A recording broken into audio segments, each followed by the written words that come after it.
Welcome, everybody, and thank you for joining us on this snowy evening to explore a question that caught my eye in this very building about a year and a half ago when I was in the Cokesbury store across the hall that used to be there. Unfortunately, it closed, but I picked up this book, and the title was, "Daddy, Is That Story True, or Were You Just Preaching?" And that stuck with me, and I'll tell you why over the next couple of minutes of introduction here. But we are very grateful that you came out in the snow. We're very grateful to those who are joining us by webcast, and we appreciate your interest in this subject.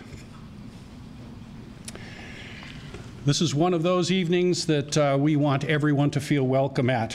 Believers from all faiths, doubters, and even non-believers. There's space for dialogue for everybody at this table, and we're gathering to find answers to questions that probably can come to us through a common understanding of something we all can relate to, and that's conceptions of truth.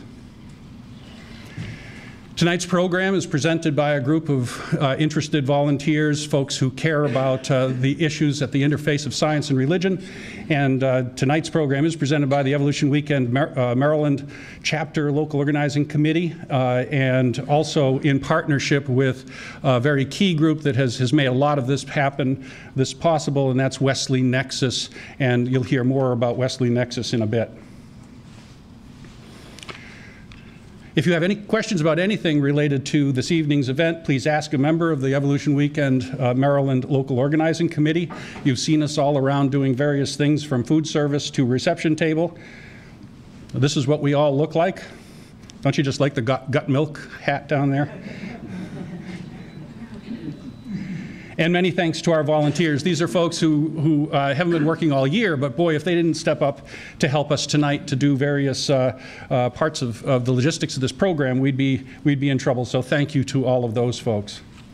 So concerning truth, when I bring this up to friends and they say, oh, there goes Gary getting heavy again, they say, what's the big deal? Doesn't everybody know what truth is? It's in the dictionary. Truth is truth, right? Well, I happened to be watching this movie that made $266 million, by the way. It was a romantic comedy, and the line hit me. This is Diane Keaton and Jack Nicholson. I have never lied to you.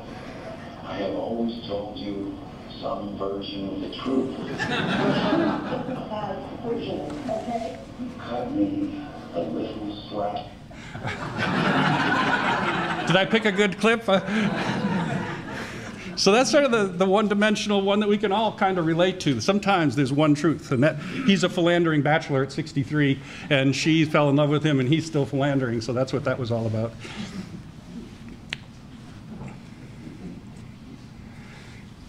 But concerning truth, there are other ways of looking at this.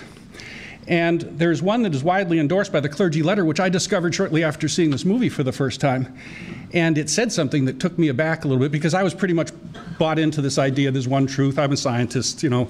And I would also run into my pastors who'd say there's one truth, and so let's not be mucking around with what truth means.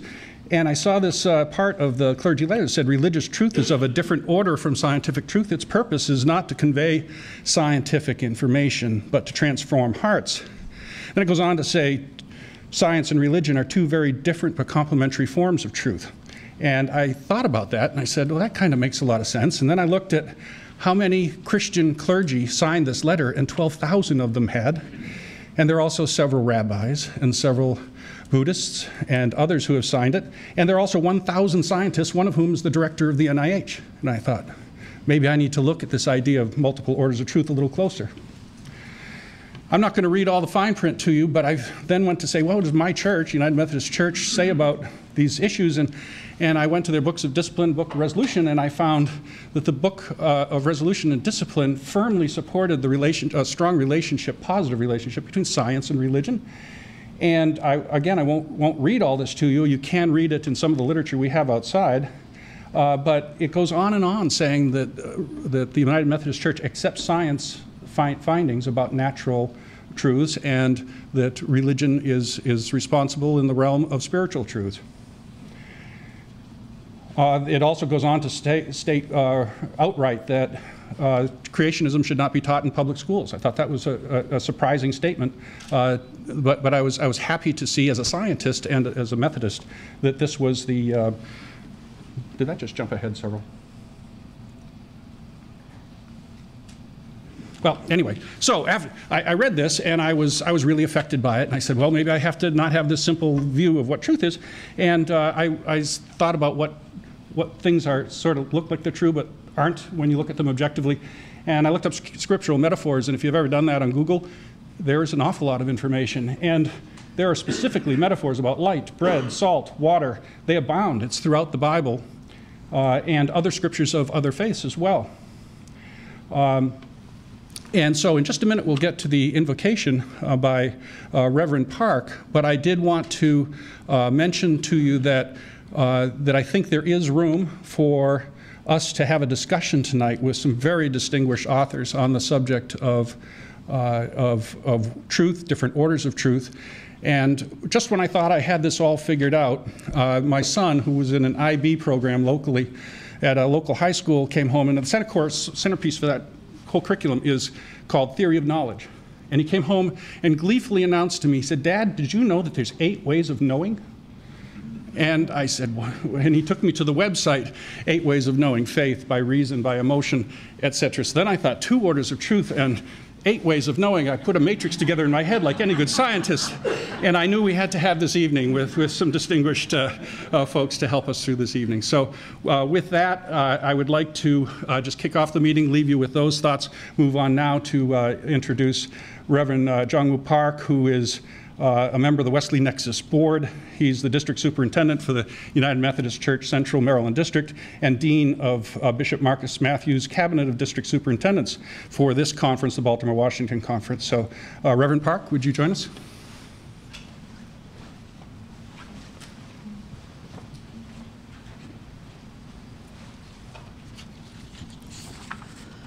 Thank you, Gary.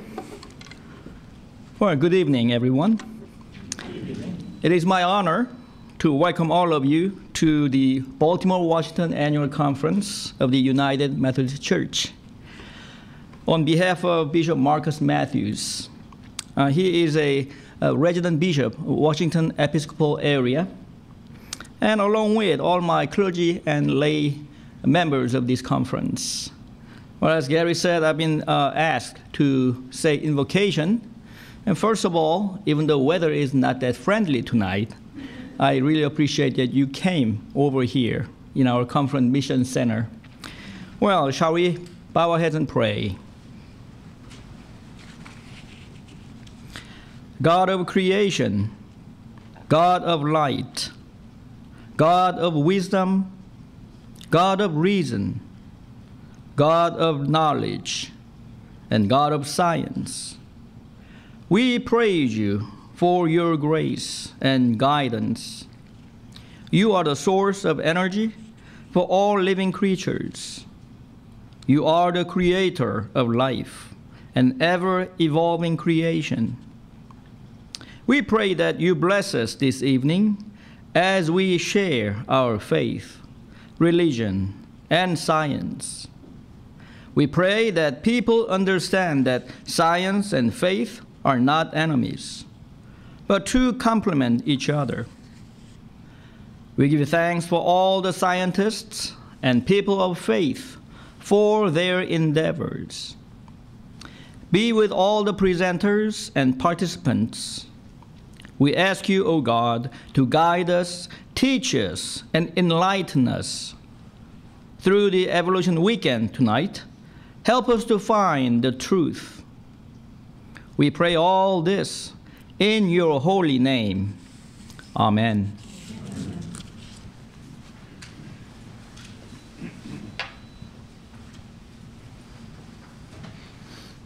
Thank you very much, J.W.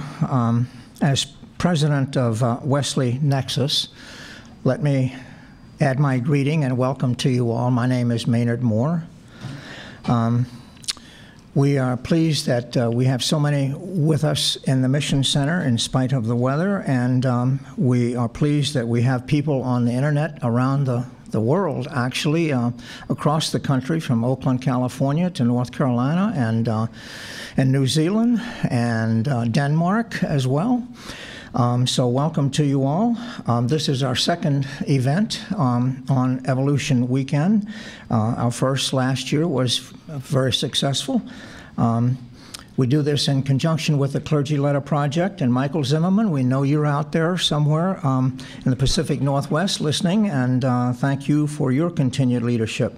Special thanks are due to Gary Sherman, the chair of the local organizing committee for this event, and we extend our appreciation as well to Brad Pumphrey, the chief of East Bay Media, who's providing technical services at a generous discount so that we can bring this event to you on the internet, which serves as a reminder to me to remind you that we rely on your donations for covering our costs at Wesley Nexus. So if you like what you witnessed tonight, your support will enable us to do this event and others at even higher quality. So thank you very much. Now, just a word about how we will proceed with the question and answer session. Once the speakers finish with their presentations, there will be a brief period for a roundtable, which will allow the speakers to respond to one another, to comment on what they have heard, and perhaps to clarify any one point in their presentation that may need some sharpening.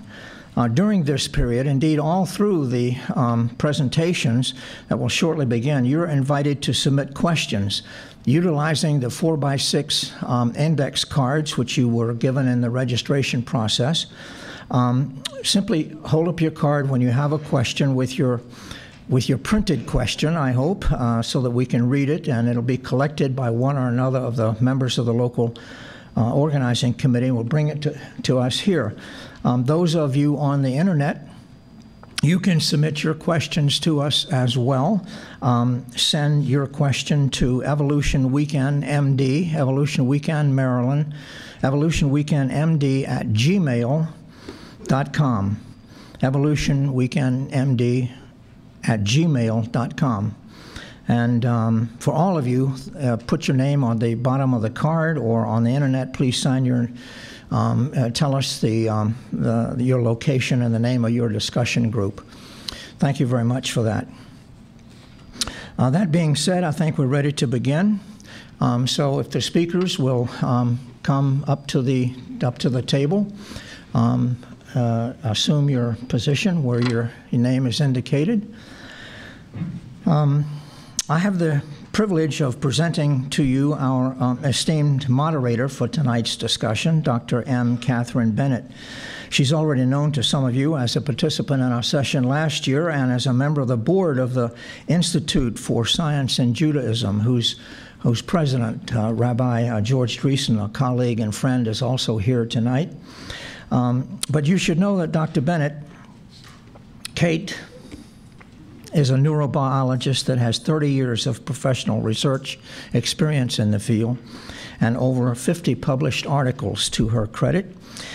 Kate serves as a scientific review officer at NIH, and she brings to this discussion tonight a lifelong interest in fundamental questions about the origins and meaning of our existence, viewed through the lens of physics, cosmology, biology, and religion. So I'm privileged to be able to welcome you, Kate, as our moderator for this evening's discussion.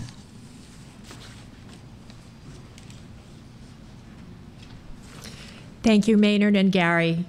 So good evening, and thank you all for joining us on Maryland's second annual Interfaith event celebrating Evolution Weekend, and thank you especially for making the effort to come out with this terrible weather. The focus of tonight's presentation is quite ambitious, as you've heard. We will be exploring the nature of truth. Tonight we have three esteemed scholars of medicine, science, and theology to give their perspectives on various aspects of what we know and how do we know it. How does one find truth in different domains of life? And how do we recognize it when we find it? We've challenged our panelists to consider how one identifies truth in natural science, art, literature, philosophy, and theology. This discussion requires that each of us here and those in the discussion groups around the country, that we be very clear about the terms we use. It requires us to think and to perhaps rethink what we mean by the term God, and just what do we mean by the term truth. We can look for definitions in philosophy. One classical definition holds that truth is what corresponds to what is. It corresponds to the facts. But then what is a fact? It's very difficult to determine a fact, even in a court of law. And we all know how easy it is to manipulate facts for specific purposes. Another classical definition of truth has to do with coherence.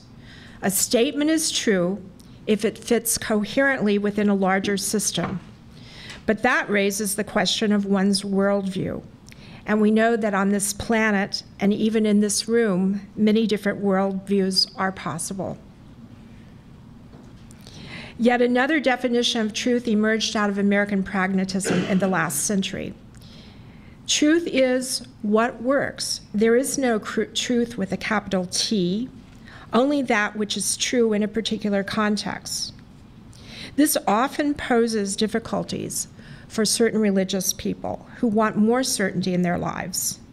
But in a world of change, quantum uncertainty, and an expanding, in fact, accelerating universe, we can reasonably wonder how helpful this quest is. So, that being said, let's be rigorous about our language and our assumptions behind the terms we use, even as we seek the truth in the stories we tell. This is what we've asked the speakers tonight to help us understand. And finally, just to keep things interesting, we've asked each of them to consider how to respond to the opportunity to share just one piece of truth, knowledge, or wisdom with this audience. Our panelists tonight, in turn, begin with Dr. Richard Restak. Dr. Restak is a practicing neurologist and clinical professor of neuropsychiatry at George Washington University School of Medicine. He is a former advisor to the School of Philosophy at the Catholic University of America. He is the author of 22 books, including his first, Premeditated Man, Bioethics, and the Control of Future Human Life. All of his other books have been about the human brain, including companion books for 3 PBS television series, The Brain, The Mind, and The Secret Life of the Brain. Dr. Restak will bring us a neuropsychiatric perspective on the search for truth. Our second speaker this evening will be Dr. Stephen Freeland, PhD. Dr. Freeland is an evolutionary biologist who was recently the project manager of the NASA Astrobiology Institute at the University of Hawaii.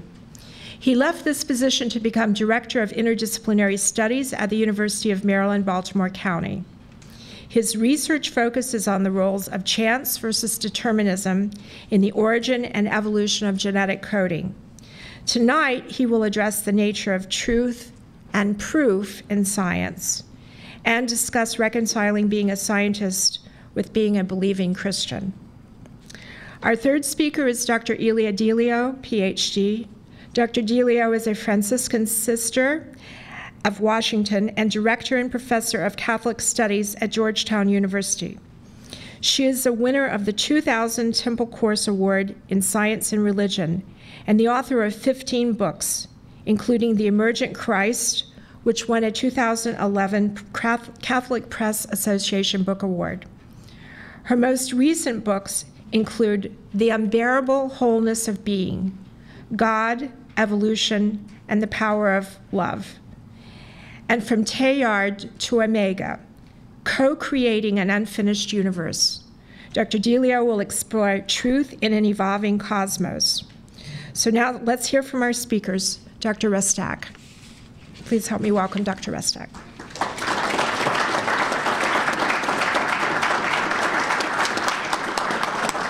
Thank you very much, and can you hear me? Good. It's a pleasure to be here to talk about different orders of truth in science and religion. I'm going to make 3 points in the 15 minutes that have given to me. I'll try not to run over. The first point is that the appreciation of truth involves more than just reasoning. There's also an emotional aspect to truth. It's especially true when it comes to acquiring knowledge, establishing beliefs, and aiming towards the achievement of truth. One of the things in my point one is how certain are we of our knowledge? So I think we're going to illustrate this, I'm going to ask you questions. I'm going to ask you a couple of questions. And I'm going to want you to think about the answer, but the more important thing is I want you to think about how certain you are of the answer. Certainty. From 0, I don't know the answer at all, to 10, in which I'm absolutely 100% sure. So to make it interesting, just imagine that I've given everybody that came in here $10, okay? So I'm going to ask you 10 questions. And if you're totally sure of the answer, then you might as well bet $10. If you don't know the answer at all, you don't have to bet. So I'm not going to run through 10 of them. I'll run through, let's say, 3 of them. How many people here are familiar with their address, the names of their siblings, if any, and their name? So I would assume that everybody here would be willing to bet $10 and get 10 back. Second question was, who's the 16th President of the United States? Now, I'm not going to embarrass anybody by asking them or how to put their hand up, but I would think we've probably slipped a little bit from a 10. You know, maybe we're down to a 9 or an 8. We're somewhere in there. So you bet $8 and you're correct, you get $8 back. So it's a good deal. How about the capital of Uruguay? Now, how many people would be prepared to bet 10 of their 10, a scale of 10, that they know the capital of Uruguay, which is incidentally what? Montevideo, right. Okay. So, whoever answered that, would you have been willing to bet a 10 that you were correct? Okay. The last question, because I'm not going to run through 10 questions, would be who is the current world chess champion? Now, how many people would be willing to put up their hand and bet their $10? I think far fewer. I think we can assume that as we get into these questions and I go on further, questions become more arcane and knowledge that not everybody has, and the feeling of certainty is going to drop. So my point is that you base your answers and your feeling, your answers on an internal feeling of certainty ranging from absolute certainty to guesses. So thus, knowledge has a firm emotional component because, you know, when you go, I guess we could all afford to lose $10, but suppose it was $10,000. When you're going to put your hand up and say, I'm absolutely certain that I'm right and I'm going to bet $10,000 on that, and there's a certain feeling, there's a physical state that goes with that. It could be butterflies in the stomach, it could be can't get my breath, it could be all kinds of things. So knowledge has a firm emotional component. Now, economic theory and legal theory have traditionally ignored that. In other words, we're always asked in the courtroom, if those of you who have served on juries, the question essentially is, what would a reasonable person do under those circumstances? This is particularly true on self-defense type things and stories like that. What would the reasonable person do? And of course, you leave out, when you approach it that way, you leave out how things really work. Now imagine that I've got a small pie up here. It's not a big pie, but it's about that size. And I'm going to split the pie and share it with you, okay? Now I'm going to cut it, and you're going to select which piece you want. And of course, that puts a lot of burden on me to make sure it's really even. So what conclusion do you draw if I cut the pie so that it's 3/4 on one side and 1/4 on the other? The economist would say, well, that doesn't make sense. He didn't act rationally. The lawyer and other people that are super rationalists coming from the Enlightenment would say, well, he's acting in an irrational way, and it doesn't make sense. But suppose I told you I was on a diet, and I didn't want to eat a pie at all. So pie gets me, even the idea of pie would sort of get me sort of stirred up. I would think, well, I'd really like to have that pie. It looks good. It's homemade, but I don't want. So we're into emotions, because it really doesn't make sense, does it? For one particular time, in order to have harmony between the two of us, why not split the pie in half and everybody gets equal share of it? So these factors are ignored when we talk about rationalism. Now, the physical expression that you get as you're thinking about the selections and so forth is what's called a somatic marker. So a somatic marker are the physical sensations that accompany you when you make a decision or when you're impressed with something, something's going on, and it isn't just rational and intellectual. Let's imagine that we go home this evening and maybe you didn't check your mail today, or I guess yesterday. They're not delivering mail on Sunday. But when you check your mail, you happen to see about 5 or 6 letters there, and as you're going through them, you see something from the IRS, communication from the IRS. And I would suggest that that would have more of an effect than just simply, oh, another piece of mail. Because you know the IRS doesn't send out social things. How you feeling? How's everything going? So you get butterflies in your stomach, you get all kinds of things, and you're kind of upset. That's what's meant by a somatic marker. So the concept of reason and emotionality are interwoven. So that letter is not just a piece of information, it is something that is emotion-filled, if you will. Now this is not original, by the way. This goes back to William James when he wrote about the sentiment of rationality. How do we recognize the correct explanation that we're searching for when we encounter it, when we search for information? Now James maintained that when a person does come up with a solution to something, he states, quote, "The person gets the marks, he will know that he has got the rationality." What then are the marks?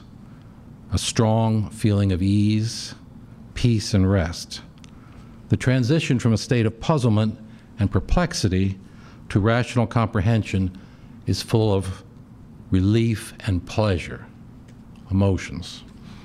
Now, James' description certainly doesn't jibe with reasoning as we usually think of it, painstaking efforts aimed at working out a problem with strict logic. The process sounds more like the experience of an emotion, and he called it a sentiment. He wrote, "Our pleasure at finding that a chaos of facts is the expression of a single underlying fact is like the relief of the musician at resolving a confused mass of sound into melodic order." End of quote. Now, James goes on so far as describing the drive to achieve insight and truth as a passion. So that's my first point, is that when we talk about reason and we talk about truth, we have to realize that we're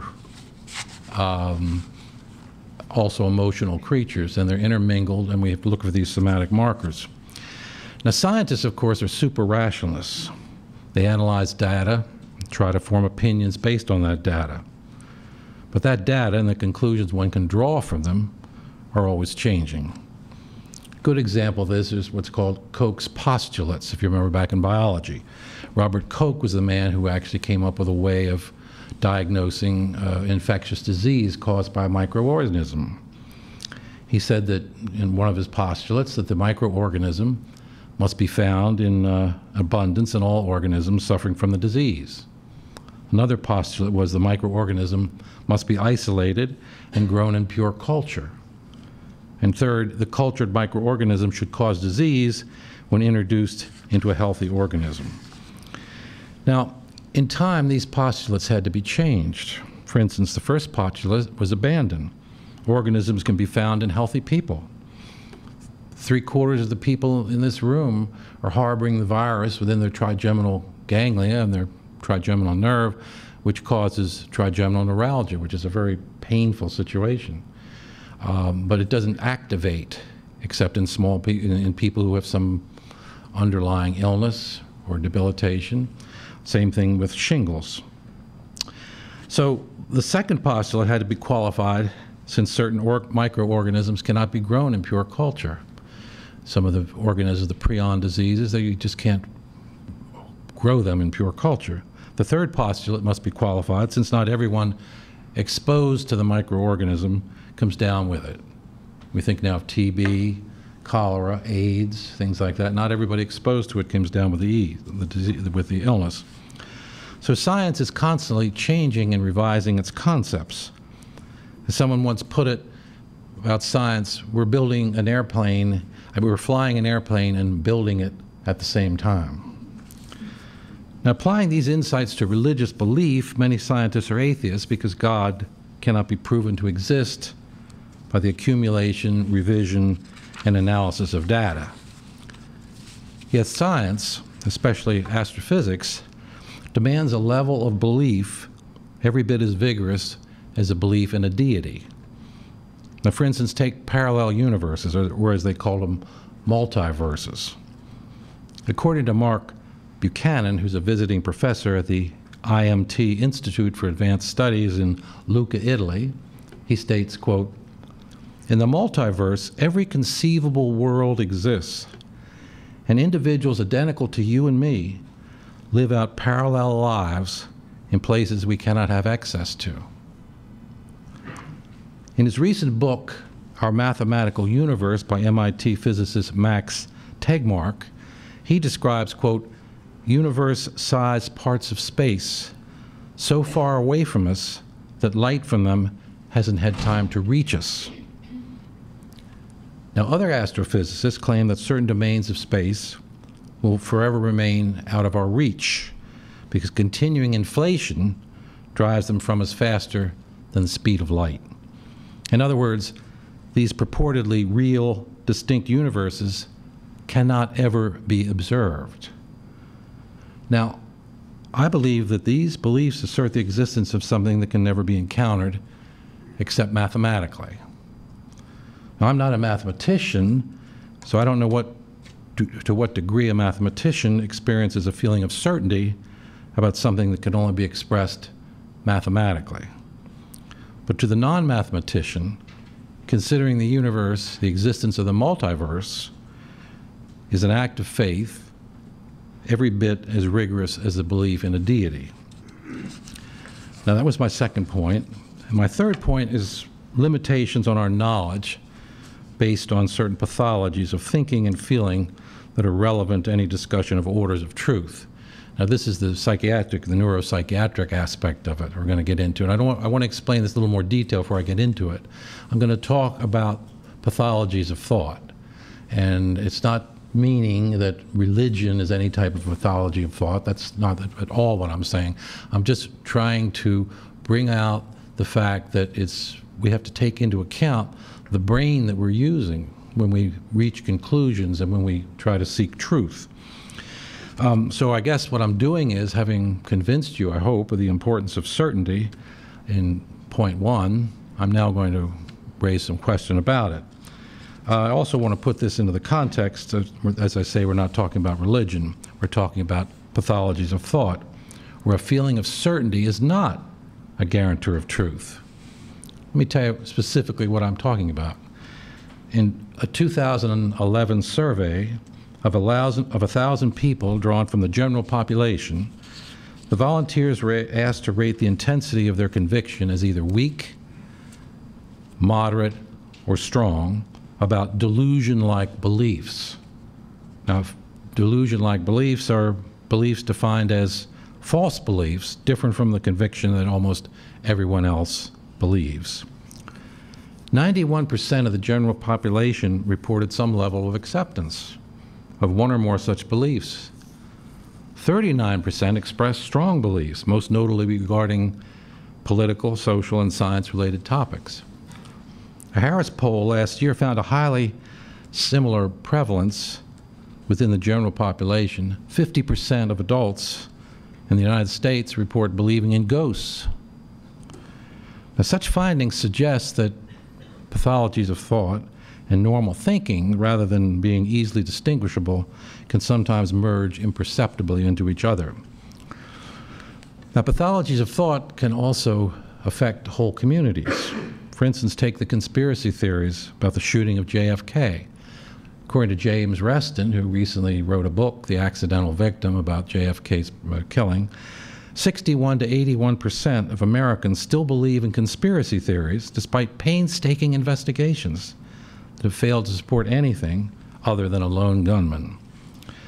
Now, in case you think someone with a disorder of thinking is easy to observe and pick out, I can tell you that many of them appear normal, behave normally. They're of at least average IQ. They perform normally on tests of logical reasoning, except for what's called a jumping to conclusion bias. And that is that they're very quick to reach a conclusion about something where other people would want to hear a little more information. Other than that, they're indistinguishable. Now, such conditions of delusion can actually have been shown to be associated with the right hemisphere. When you have disease of the right hemisphere, for instance, people can deny that they have problems like paralysis on the left side. Someone can be paralyzed on the left side, but if it's coming from a right hemisphere lesion, they may deny it. So such conditions, along with pathologies of thought mentioned earlier, should give us some pause whenever we place any absolute confidence in our ability to attain truth in whatever domain, whether it's science, literature, whatever we'll discuss. Now, I'm going to end my part of this, my presentation, with the question that all panelists are being asked to respond to, and I assume we're going to do it at our formal talk. If you had the opportunity to impart just one piece of truth, knowledge, or wisdom, what would that be? I'm going to cheat just a little bit. I'm going to give one, but it's got a couple of parts. The first is question your assumptions. Let me give you an example of that. Let's say tomorrow at work you got an email that said Wednesday's staff meeting will be will be moved forward 2 days. Next Wednesday's staff meeting will be moved forward 2 days. How many people would come on Friday? You have put your hand up. I realize this is a serious. How many would come on Friday? Okay, and how many would come on Wednesday? I'm sorry, on Monday. Okay. Now that's quite a difference. And interestingly, because there are two different perspectives on time. We even had this talking about our thing this evening. Should we move it forward in time? In other words, have it earlier. Well, there's two methods of thinking about time. One is the ego moving perspective, in which the self moves through time. So that will make it Friday. So moving forward in time. But if you have the time moving perspective, then time is coming to you. So you're going to go Monday. So the issue is, be careful when you send out information that is dubious like that, because you have to question the assumption. You have an indwelling assumption about moving forward in time.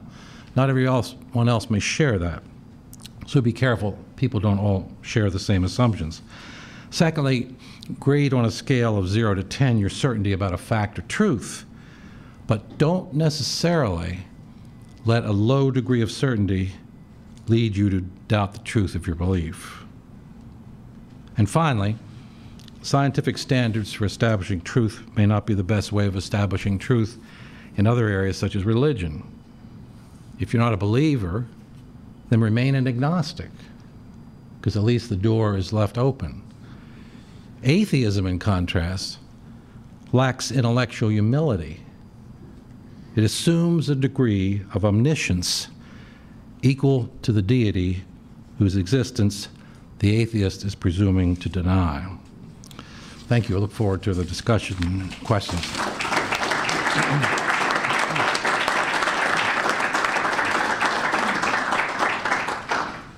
Thank you so much. Dr. Freeland.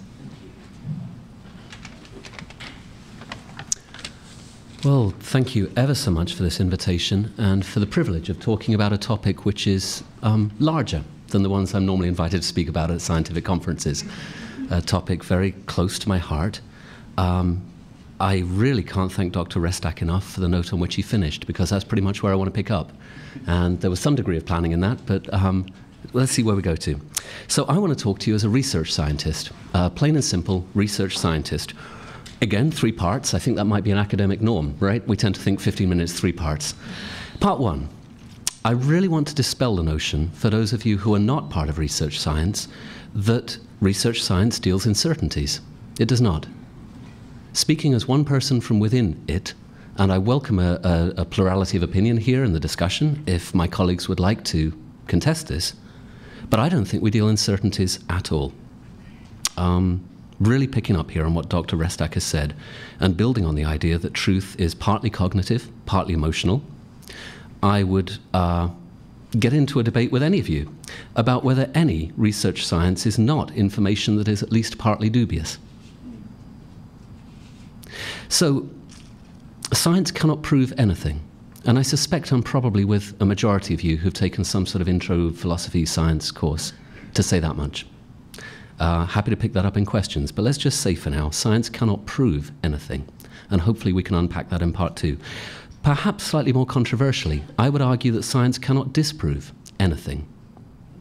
The Popperian view, Karl Popper, big 20th century name in philosophy of science, would argue the nature of science is we hold up our hypothesis and we try and shoot it down with every piece of data we can, and eventually it falls. We've disproved it.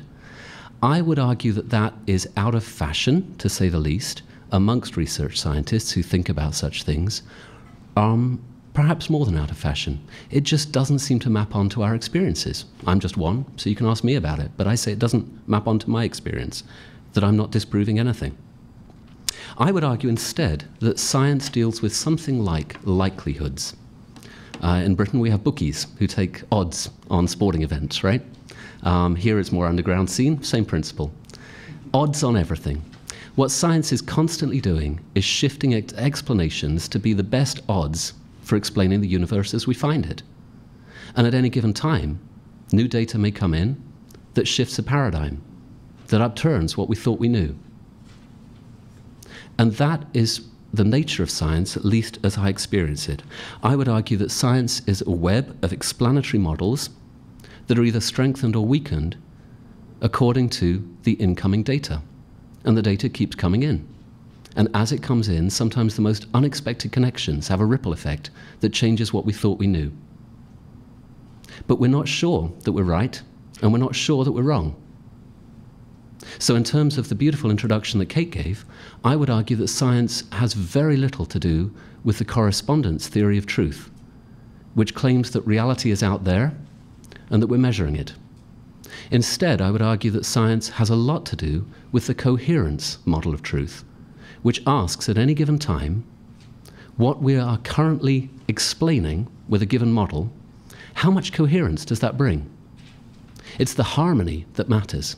Now, I'm an evolutionary biologist, and with enormous respect, and I hope this will become more real later on in what I want to say, to those who reject evolution, that is my fundamental problem when I watch a debate between Ken Ham and Bill Nye, is one of harmony. That the anti-evolution lobby would tend to find details that don't fit the model, but they don't increase the harmony with which we're understanding the universe, and that's why scientists have trouble with it. Now, I'm afraid I'm just touching on things that really deserve an hour each. I welcome feedback in the discussion, if that would help. But I just want to sort of conclude my part one with saying that the best scientific explanations, by which I mean the most likely, are those that find the harmony with the most data. That's what science is to me, as one active participant. Okay. So part two, I want to talk again, picking up on what Dr. Restak introduced so wonderfully there, on the concept of boundaries and limitations of scientific truth. So two parts here. Part one, I want to talk about the boundaries of scientific truth and just spell out, I'm afraid that I'm reiterating something we've just heard here, but slightly more flesh on it perhaps this time. The fundamental boundary to what science can talk about is what occurs within space and time, nature. It's natural philosophy that has become science as we've placed ever more emphasis on our empirical findings. If it occurs within space and time, it can be part of what we measure with science, what we test, because testability is everything to science. I would be among those first to argue that a multiverse is not a scientific concept. It's a beautiful mathematical concept. Now, time and time again, scientists have made confident predictions that something lies outside of science only to find the instrumentation or the cleverness of somebody out there proves us wrong. And a few years ago, I would have taught that multiverses were completely outside of science by the very fact that they are different space-times. So what do we test there? I think even several of you in the audience would go further, understand more than me here, but I gather there are some enterprising individuals who are starting to work on ideas of inference, ways in which our space-time may be affected by another space-time. But what we're still doing is saying that there's a boundary, space-time, and if it happens within there, we might stand a chance of measuring it, and that might become part of a scientific model. If it is outside of that, by definition, it is supernatural, beyond nature, and it's not part of science. So there's a fundamental limitation on scientific truth. Is it within nature? More specifically, we need to ask, is it measurable? Is it testable? I should focus on, is it testable? That's the difference between rational philosophy and science. Can you test it? As we test it against data, we get the idea of whether it adds harmony, whether it contributes something to our view of the cosmos, our scientific view. And one of the best ways of testing it is to measure it. That adds certain advantages in terms of objectivity. I can describe to you the test I did in terms of something quantitative that allows you to go off and test the same thing, and if you get the same result, science is happy. So there's our boundaries on science, to say the least. Now, moving beyond that, beyond those boundaries, we think, in our current state of scientific understanding, that there are limitations within space-time to what we can know and measure. This is where it got weird during the 20th century. Now, I'm a biologist. Again, in this room, the physicists will probably be able to go further than me. But just to take two of the favorite examples, Heisenberg's uncertainty principle tells us the most fundamental level of subatomic units, we can't know it all. We can either know the speed or the position of an electron. And by knowing one, we have to meddle with the other one in such a way as we are no longer observers standing outside of the situation. In fact, if I can be loose there, I would say that the paradigm shift there is a stunning one that moves us away from Enlightenment thinking, which idealized us as observers of a universe which we're not part of.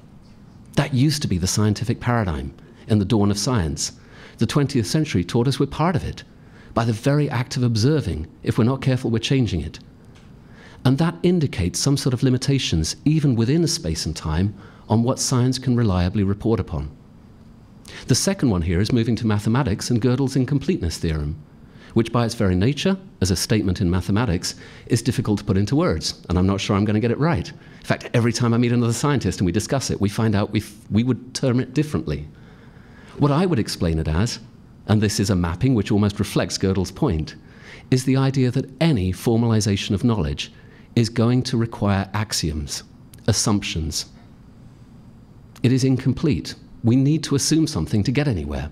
There is no absolute truth that we can completely unravel in any formalization such as mathematics or science. Okay? So, two parts in my middle part there, two balancing components, the limitations to science. One, a simple, all-encompassing limitation. It has to be part of nature, has to be part of space-time, otherwise we can't touch it. Anything that we think of that might exist outside of that is just unable to be reached by science, so there's a limitation. Number two, even within nature, we're starting to get hints of things that we don't think we're ever going to know, suggesting that science is limited and circumscribed in the truth which it can reach out for. So, part three is to say, where does that leave us? And I want to bring up the word postmodernism, which I think is a bit of a crowd divider, right? Now, I happen to be a Christian, a scientist, and I think a postmodernist. But again, I'm not enough of a philosopher to be sure that I am one. Right? The one thing that you would see in a debate between Dawkins and somebody who believes in a recent six-day creation event is that both of them would utterly reject postmodernism. Both of them are sure that an absolute truth exists, that they have it, and that the other party is wrong. The key to being a good postmodernist is to say it ain't so. Now, this is not a big intellectual discovery for me. It's more of a journey that I traveled when I was teaching 18, 19-year-olds a very, very elementary course on the interface of religion and science. This is what they taught me. Kids today think those debates are irrelevant. I know a bunch of them in my classes have tuned into the Ken Ham, Bill Nye debate, but they just don't see it the way that perhaps an older generation would. A bad metaphor, but if anyone here plays rugby, or I guess it would be American football, okay? Ball disappears into the scrimmage, and eventually it comes out one side or the other. That's the modernist view of one of these debates. The ball is the truth, The two sides convene on it, they tussle over it, and eventually the truth emerges on one side or the other. And the kids just don't see it. They watch it, they're interested by it, different points from both sides, like the salad bar, they'll walk down, take the bits they want, and walk off with it. And they're entirely at ease with the idea that other people in the room next to them have different truths. Very, very unsettling to a certain generation of scientists and to a certain flavor of religious believers. I think that what is most troubling, say we'll focus on the faith aspect, is the idea of saying that there is no absolute truth. It doesn't sit well with most concepts of God. And for what it's worth, that's not what I'm saying at all. When I say that I'm a postmodernist, I'm saying that I think a very subtle but profound shift in what that word means changes everything. If instead of saying that absolute truth does not exist, we simply say maybe it exists, but I recognize that my own limitations are such that I cannot claim to own it, then I'm a postmodernist, and a scientist, and a believer. That's simple. Really picking up on something that Dr. Restak has just said. So that's where I find myself as a Christian and a scientist. I perceive and believe in truth that exceeds my ability to measure it and test it within nature. I find an unambiguous yes to God, an unambiguous yes to truths within science that keep evolving and keep surprising me. Some of my greatest pleasures as a scientist come from watching paradigms give way. Those are some of the biggest and most exciting breakthroughs. And I'm okay with the idea that absolute truth is beyond my reach. And for me, for what it's worth, that acts as one of the primary motivators to dialogue, to talking to you as individuals, to find out what you've seen. What does that add to where I'm at in my faith journey, in my science journey? I think that's important. That's where I would conclude. Thank you.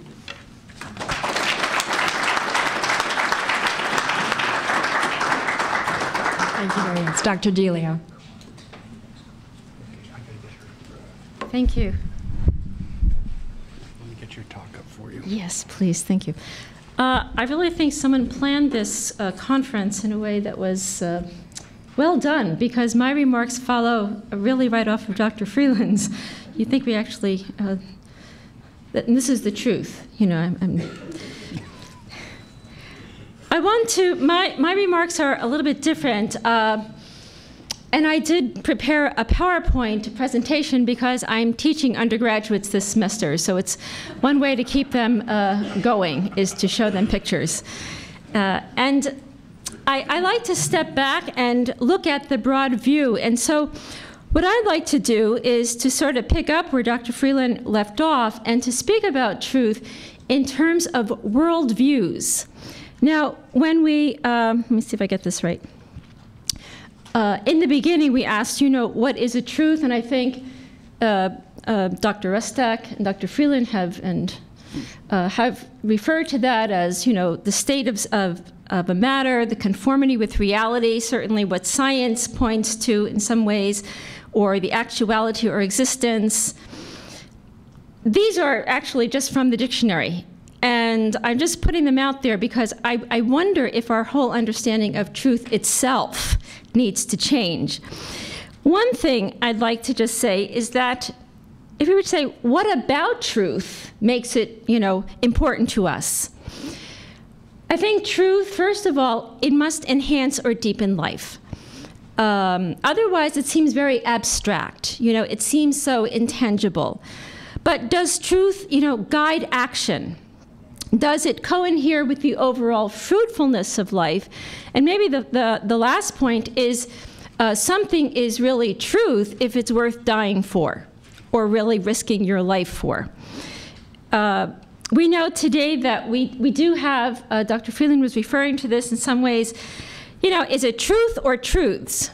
Is there one truth or are there a multiplicity of truths?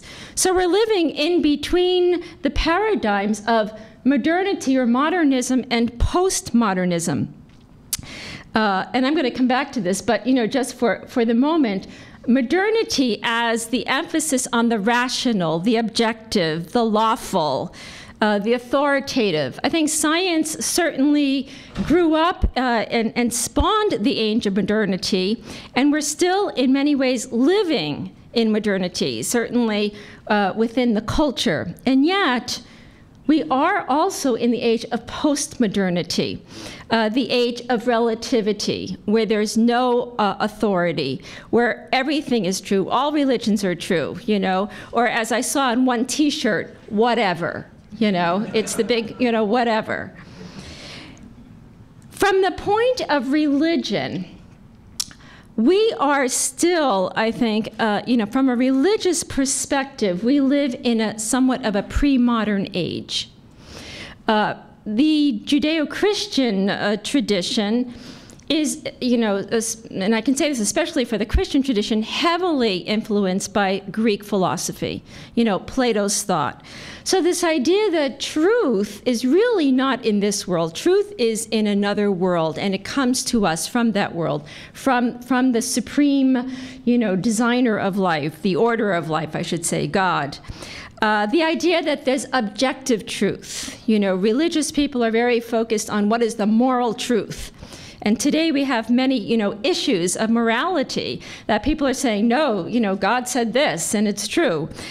So we have this idea of, from a religious perspective, that, you know, truth is from above. We get that truth through law, through scripture, through the teachings of the church, and we are to follow that truth to make our way to heaven. And that kind of truth does sort of leave out the thinking person, because the whole emphasis is on just sort of pray and obey, so to speak. So the idea of a Platonic truth, you know, those of you who went through Greek philosophy know that in Plato's world, the truth of things was not here for Plato. The truth of things was in another world. And we still, funny enough, as postmodern as we are sometimes, we still live with a sense of otherworldliness, you know, especially religious people, that there's another world up there that really is where truth lies and where we're going, you know, to that truthful place. Here's my little sketches from my, you know, of the pre-modern world. God reigning from above, designing and ordering the earth. We here, you know, from the Sistine Chapel, from Michelangelo, reaching out toward God, who is the truth, but never quite touching, you know, this gap between us. Truth, therefore, let me just say this, and I don't know if I said this clearly. I think truth, really, how we understand it, pertains to two things. One is our cosmology, how we sense the order of things. And our cosmology really shapes our worldview. So we're talking about truth, cosmology, and worldview. And my sense is today we live with a multiplicity of cosmologies and worldviews, and they're operating simultaneously in us. The modern worldview, which is the world in which science, modern science, arose, from the cosmology of heliocentrism and the displacement of the Earth, and therefore the separation of science and religion. As modern science rose with the emphasis on the empirical and the rational, religion became more dogmatic and propositional. So in the world of the modern worldview, truth became emphasized, fixed on law and order, and keeping the machine going. So for the scientists, it was the empirical. You know, let's observe, let's measure, this is what's true. For the religious, it's what is coming down from the authority. What does the Pope say? What does the church say? That's what we've got to follow. And the whole idea was follow, you know, what the church says, or, you know, follow what we're discovering and keep the whole order going. So modernity really focuses on order. And the order is of the singular, you know, individual or the atomic oneness. So we have the modern worldview is all little atoms connected by law, a lawfulness that creates the order. The thing is, and I think today, I think Dr. Freeland was pointing to this, you know, the absolute truth. You know, the individualist says, this is what's true. God does not exist. Or the religious person says, no, this is what's true. God exists. And therefore, the inability to communicate or dialogue because, you know, each one is self-enclosed. And of course, we know that the modern worldview and modernity was reacted to in the 20th century after, you know, in some ways, the failure of modernity, the failure to achieve a utopia, the failure to achieve the ideal world, you know, the perfect humankind. Our world today is still structured in this kind of mechanistic way. You know, we're all little parts bumping into one another, but we don't have a sense or a consciousness of relatedness. So we have then the postmodern worldview as the reaction to modernity. Again, it's the postmodern worldview is there's no foundations, there's no meta-narrative, there's no big story. Your story is not my story. You know, everything is contingent. Nothing is really knowable. Everything is what we construct. So if you think it's true, that's great. I don't think it's true, so what? You know? And we're left in the postmodern world with an amorphous field of, it's like, I think of it like a blob. We sort of don't know where we're going. And that's where I find ourselves today, with a plurality of truths, a plurality of stories, a plurality of meanings, and this sort of tolerance. You know, especially younger generations will say, sure, you want to believe that? That's fine. You know, go ahead. That's good for you. It's good for me. But where are we going? You know, and that's why I think truth has become vague. It has become sort of blurred. You know, and even the word itself doesn't sort of carry a whole lot of weight anymore.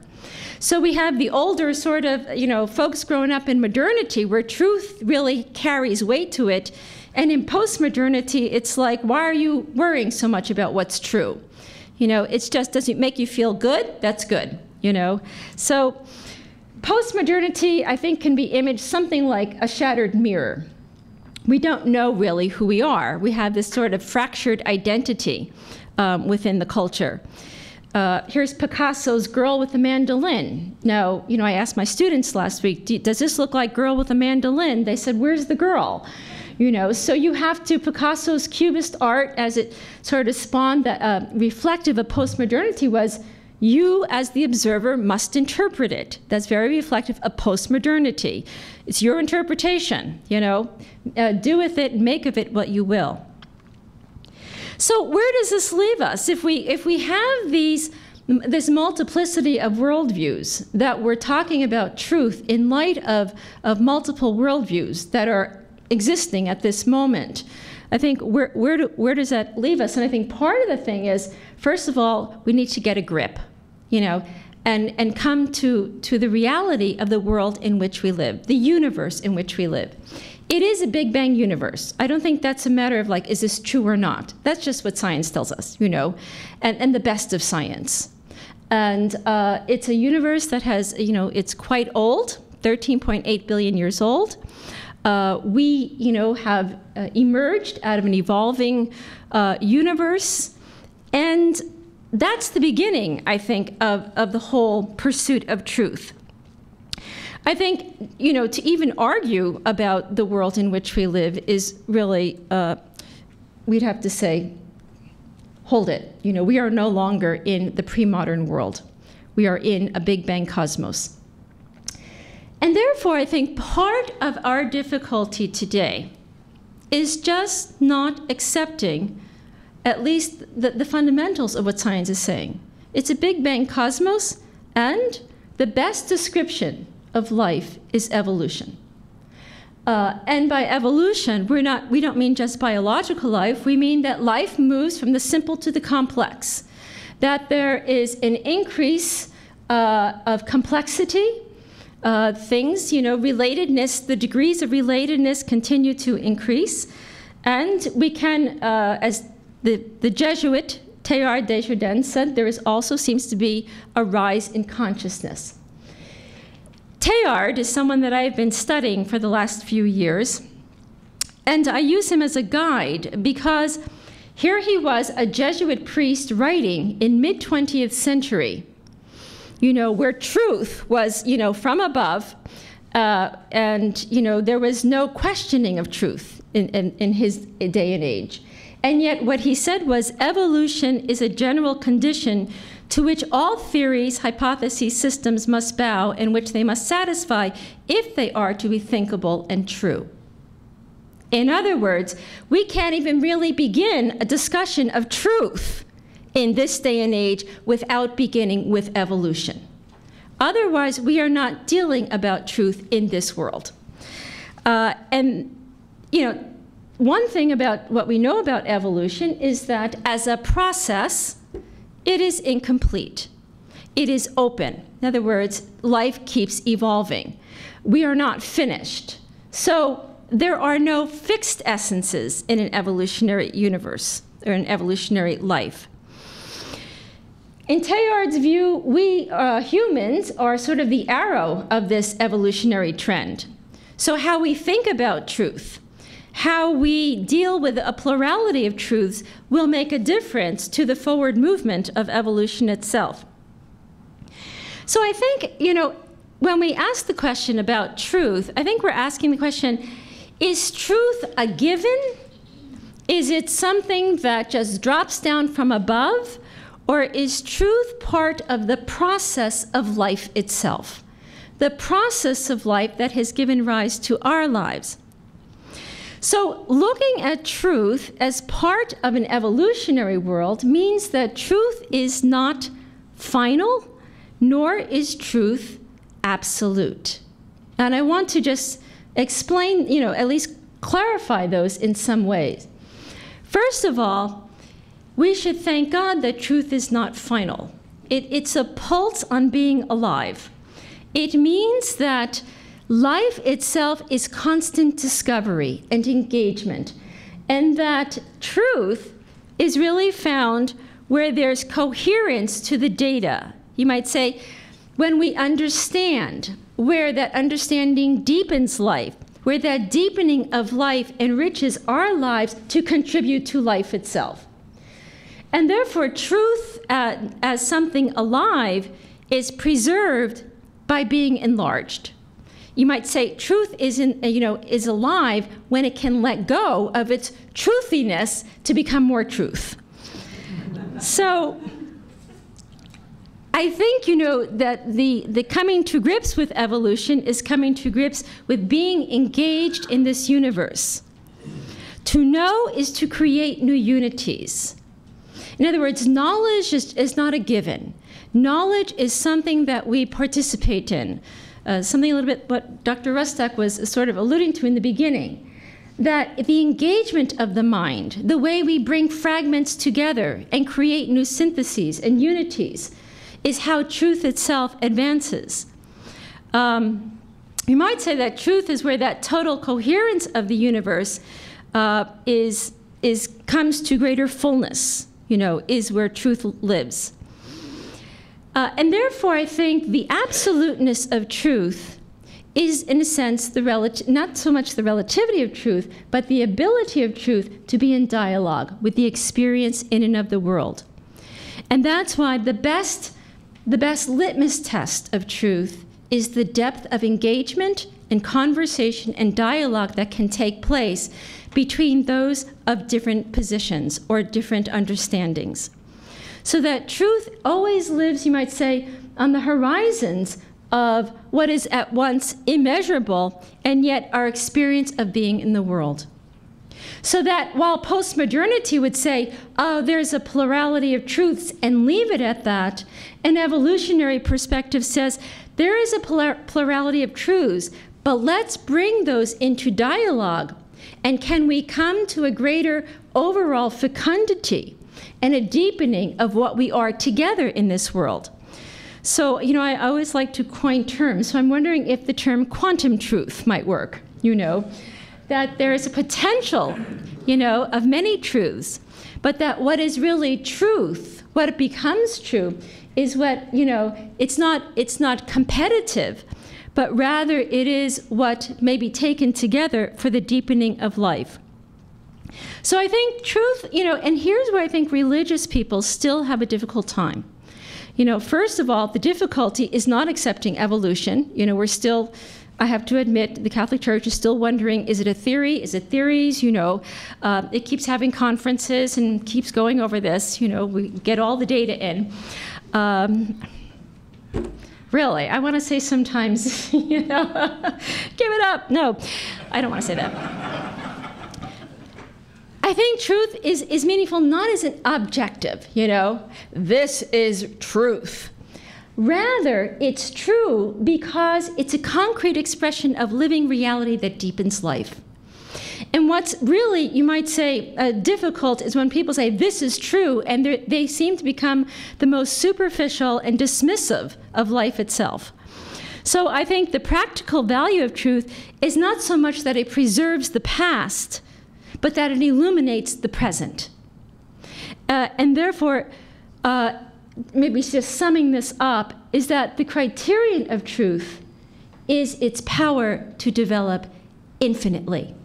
If it is true, if it can engage in other truths, in the deepening of itself, if it can grow, and if it can deepen life for us, then that truth that endures is indeed truth. So that I think the up ahead, you know, where we are all going, will be truth itself.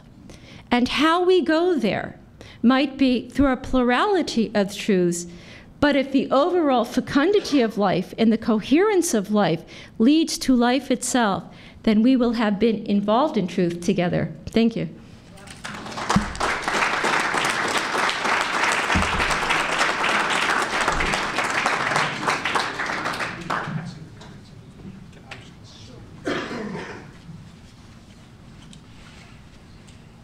Thank you. We'll continue with the program in just a minute. Well, I've been seeing folks writing furiously on their cards. You're probably writing on the edges now. We're going to have someone in this aisle and this aisle. Send it whichever way you want your cards in, because we need to start sorting through them. Also, those who are tuning in online, please remember that it is evolutionweekendmd@gmail.com. We've had a couple of questions come in, but feel free to send your questions to evolutionweekendmd@gmail.com. Well, I just want to thank Dr. Delio for that interesting talk, and I was curious if you got permission from Stephen Colbert to use truthiness. I have written down the phrase, truth is alive when it can overcome its truthiness and become more true, and I hope I captured that. So we are going to be entertaining questions from this audience and from online. Again, it's evolutionweekendmd@gmail.com. And if you'll bear with us, I'm not quite sure we've got a system here to give them a chance for interaction. Okay. So before we get to the Q&A, what we'd like to do is have the panelists direct questions to one another and have a conversation among yourselves while we find what questions we want to pose to you.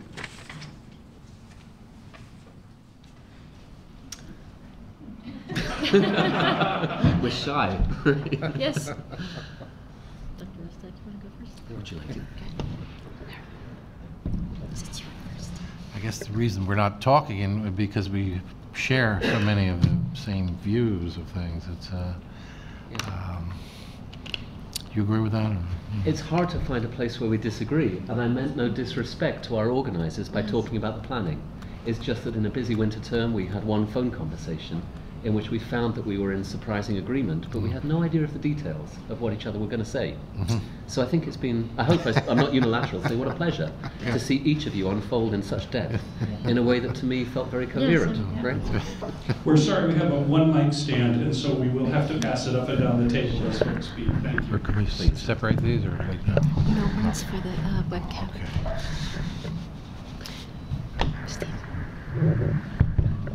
Yeah, okay. For the sake of our web listeners, because I've often been one, I know how frustrating it is, let me reduce that to a sentence. I feel that we feel, the three speakers, that there's a degree of coherence in our talks which we weren't privy to before we gave them. So we're happy about that.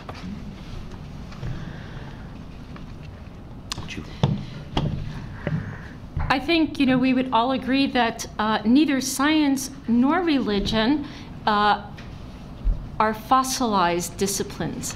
And I think one of the great errors today is where we can make what Alfred North Whitehead called the fallacy of misplaced concreteness, where we can mistake, you might say, what is an experience of what is true. For the absolute, we put boundaries around things, and therefore we absolutize things to the extent that they no longer breathe or live. And I think, if anything, what we learn from the natural world today is the openness of systems themselves. That truth, if you think of truth as a system, it must live as an open system. And Dr. Freeland's point before about, the Dawkins or, the kind of the atheist, the new atheism today. And I think part of that new atheism is just, it's right out of modernity, where it's the absolute closed fixity of an idea, that this is it, with no ability to dialogue or to be open, to transcend one's boundaries. Because something is only true when you can transcend your boundaries, enter into another's world, and come back to your own world and be deepened, and that what you believe now is illuminated, illumined in a deeper way. And so I think, from my perspective, we need the conversation between science and religion. Pope John Paul II, this is a famous, not John Paul II said something like, science will prevent religion from becoming idolatrous, and religion will prevent science from becoming false absolute. Or the famous, religion without science is blind and lame, and science without religion is blind. We need these two disciplines together in dialogue, and I think today the way forward for humanity is this dialogue. Yeah, the other thing that we have to keep in mind is Gilbert Ryle's concept of category mistakes, because a lot of times things that belong in one category. Well, the example he used would be like, we'll take Georgetown. Some student wants to see Georgetown University, and you take them to, they see the college, and they see the medical school, they see the School of Foreign Service, and they see all this stuff, and then as they're leaving on the bus, they say, but where is Georgetown University? You didn't take me to that. Well, Georgetown University is a term that encloses and encompasses all these different schools and things like that.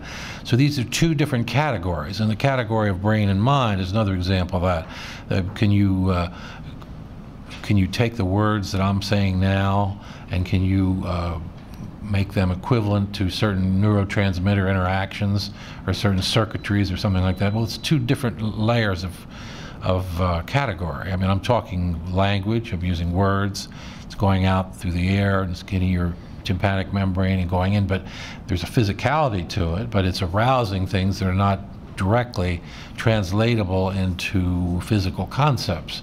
And I think it's these kind of confusions that often lead to misunderstandings and hostility and to all this between religion and science. It's that you don't realize you're talking about. Religion will never be proven in the category, in the way that a scientific experiment is carried out and a proof is given of a certain theory.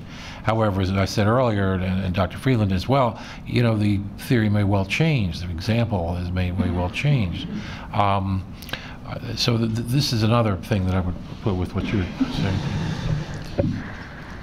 I would agree with that, but I would also agree that religion is, I think where we make the mistake sometimes from the religious perspective is that we have sort of a fixity of beliefs, that religion itself doesn't change, but the best religion, in a sense, if it's about a living God, must change, in a sense, because the livingness of God in a living world is precisely in that growing and deepening of that understanding of the belief itself.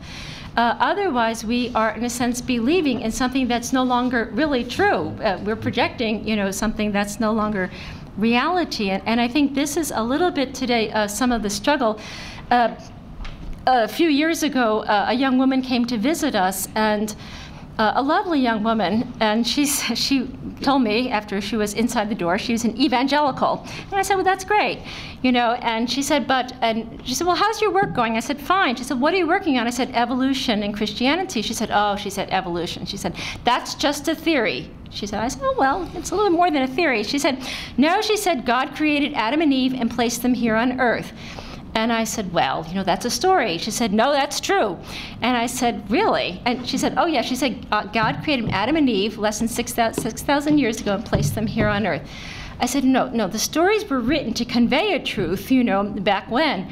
No, she insisted, that is really how it happened. And there's where I thought, well, it's been nice knowing you, but this isn't going to work. In other words, she could not accept the fact that the stories of Scripture, of the Old Testament, were written at a particular time for a particular audience to convey a truth about God, but that truth needs continuous understanding now in light of the world that God is creating.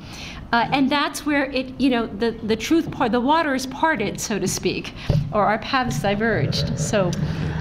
And I promise I'll keep this very brief so we get to your questions. But just on that note, I was struck, for those of you in churches with lectionary readings this morning, just being reminded over and again that Jesus in the Gospels was confronting most, let me reword that so it doesn't sound difficult, the Pharisees, the folk who were surest that they knew what the law meant, were the ones who were challenged most frequently, I think, by Jesus. And in this morning's lectionary reading, there was the strange, but such a profound comment, I'm here to fulfill the law, not to change it, but to fulfill it. And I was just resonating, perhaps because I was thinking about this talk, about a spiritual paradigm shift, so analogous to the ones that excite me more in science. There's one to wrestle with. There's truthiness being challenged to become more true. Thank you. Yeah.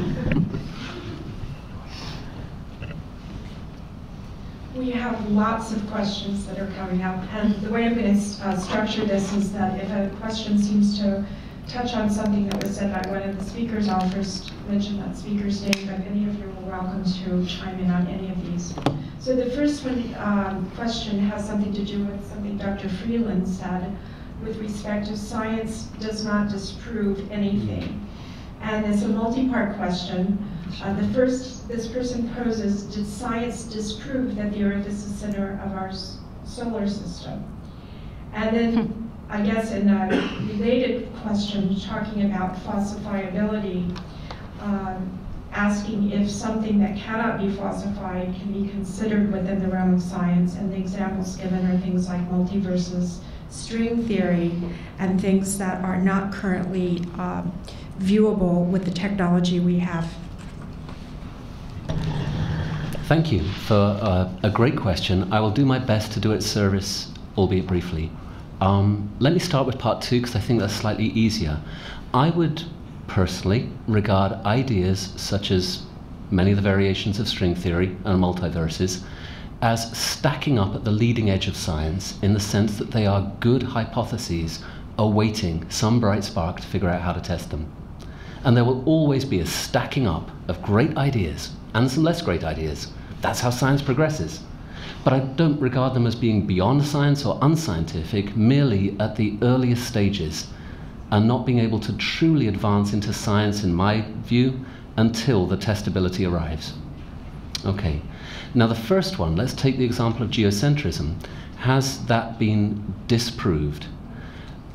At the risk of making you think that I am just playing semantics, I would like to change the way that you consider disproof and proof, and instead ask you to picture something like a floor with bits of it that are rising to different heights. That floor is like a map of all the different ways we have of understanding what we experience, and the height is how likely that seems given what we know. And so this floor is now undulating, and various parts of it are rising up and getting very, very high. They represent our most likely explanations. Other bits of it are sinking down. In some corners of science, we could get into the minutiae of evolutionary theory, epigenetics or functional RNA, and talk about areas where the heights are kind of equal, because there's a really vibrant debate going on. Other areas, our explanation just seems so likely, and the alternative seems so unlikely over the course of time and over the course of unlooked for data that's come in and all agrees with one view, that that part of the floor is almost flat, and another part is very, very tall indeed. I would just see geocentrism as being exceedingly likely. But I think that even at this age, middle age, I've gone far enough in science to say that nothing is disproven. there could be something that I don't know how to put into words that fundamentally changes the way that we view the universe in such a way that things that seem certain now don't seem so certain 50 years from now. I hope that sort of does it justice. You know, there's another aspect of this. We're all talking about philosophers this evening, but Karl Popper criticized psychoanalysis, and Popper was a philosopher, he wasn't a scientist. I guess Freud was closer to a scientist because he was originally a neurologist and became psychiatrist, psychoanalyst. Popper said that the reason psychoanalysis could never be called a science was it couldn't be disproven. Because the patient comes in, and if they agree with the interpretation of the analyst, then they're improving, they're making progress. But if they don't agree with the interpretation, then they're showing resistance. So either way, psychoanalysis is the framework in which you can't step out of to say, well, you know, how can you disprove it? I mean, what would have to happen that would prove that psychoanalysis was not true? And there's nothing that you could come up with, and that was Popper's point. We have extra cards. If folks need more cards, please raise your hand. Okay, so this next question is directed to Dr. Delio. How do you interpret Jesus' statement that I am the truth, he is the truth? And of course, the other two can weigh in on this as well. So my understanding of Jesus as the truth, I think, has grown over the last few years as I have been thinking about Christianity in light of evolution. And I would, at this point, look at Jesus as the truth, as the one who brings, that life that brought together, you might say, the disparate strands of life. I think in Jesus, we see one in whom there is a love that is poured out for others, in a sense unconditionally in that event of the cross, but truth as a way of life. I think Jesus' truth is there was his actions and his words helped bring a sense of justice and a sense of the illumined presence of God to others. And I think, when he says, I am the truth, I think he's holding out, in a sense, a pattern of life, a way of life that's willing to stand in the face of injustice, that's willing to stand on the margins with those who are poor and left out, a willingness to bind together that which is divided or separated. So I think Jesus as the truth still holds, in fact, holds even more in an evolutionary universe. I think that his is a way of life that's a dynamic towards making greater wholes, making greater unities, reconciling that which is still apart. So, my short answer.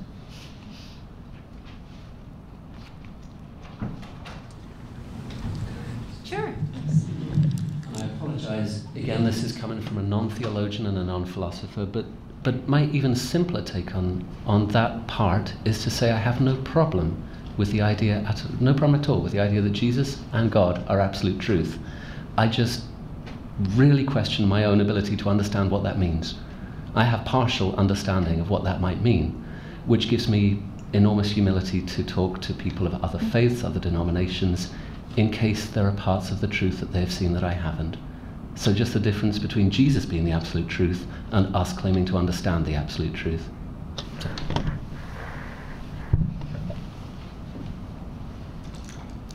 If I could just add two things. When Jesus says, I am the truth, he also says, I am the way and the life. So I don't think you can separate truth from way and life there. I think that's... You're certainly welcome to expand on that, because this next question, I think, has tremendous overlap with the prior one. We've discussed quite a bit about truth as the process that guides scientific thought. There's been a little less discussion about truth in religion, and this question says, how is truth arrived at differently in a religion than in science? And if it is different, how is truth in religion ascertained? I think if I could just begin with that, and then I'll hand it over. But you know, sometimes there's really, although science and religion are two distinct disciplines, there is a similarity in part in their approach to things. I mean, there is a certain, you know, religion is not just a hand-me-down. You know, it is, the whole task of theology is faith-seeking understanding, and therefore it begins with question, you know, and therefore it also begins in that question to examine, you know, what deepens this question, what doesn't deepen the question. I think we have not, you know, rather than taking truth as its own question, I think for religion today, it's the question of God as truth. What does that mean in light of today's science? Right now, I'm doing a course where we're dealing with process theology, and that comes as shocking to some of my students. They have, even the young students, you know, the postmodern students, religiously, they are brought up with a pre-modern or modern way of thinking about God. And one said to me, this is really disrupting my whole belief system, you know. I don't know if it's true, you know, is it true? So theology is an investigative discipline. Like science, it will examine, whereas the scientist looks at the data, you might say, of the question, you know, the object at hand. Theology looks at the question in light of scripture, in light of tradition, in light of culture, in light of our experience in the world. And then it begins to reflect on all those factors to ask, you know, what, you know, is what scripture says, how do we interpret that now in light of where we are today? So, yeah. You have a certain paradigm that is existent, and I'm talking now about science, and then you have experiments which test aspects of it, but there are presumptions all the time that are used. In other words, as I mentioned, question your assumptions, because when you question your assumptions, then you come up with new ways of testing, try to find reality, what's really going on. I mean, it's so-called paradigm shifts, Thomas Kuhn's concept of a paradigm shift, where, you know, they actually come up with an experiment that, I mean, there's a lot of things that are in the natural world that could be done experimentally to find out. I mean, what happens to people who are trapped in elevators for a couple hours? Has anybody ever taken the trouble to check them later and find out what happens? Do they develop an illness? Do they not? I mean, a lot of things are based on real life situations, and then you have a certain assumption that will happen, but actually it's often doesn't fit the assumption. Now, as bad as drug abuse is and all this, it was found in the Vietnam War that a large number of soldiers had become addicted to heroin, actually, and other drugs, so that Nixon was told by the then current Secretary of I guess Health and Human Welfare, as they called it in those days, that there'd be a giant problem when these soldiers all came back from Vietnam. I mean, that we don't have the facilities to manage how these people are going to be detoxed and all this. Well, it just so happens as soon as they came back here, it pretty much it wasn't a problem. No one understands why that is, because, you know, we believe and can show that there is such a thing as addiction. This thing that happened this week with that movie actor, I mean, is a very clear indicator that these drugs have a way of enslaving people by actually commandeering the parts of the brain in which you become, you have freedom, if you want to think of it that way. So what happened there? I mean, we still don't have an explanation for how that was, that people could have a heavy addiction problem when they're over in Southeast Asia, and as soon as they're brought back to the United States, they're it's not a big problem. So there's what we mean by paradigm shifts and challenging the paradigm shift that you have.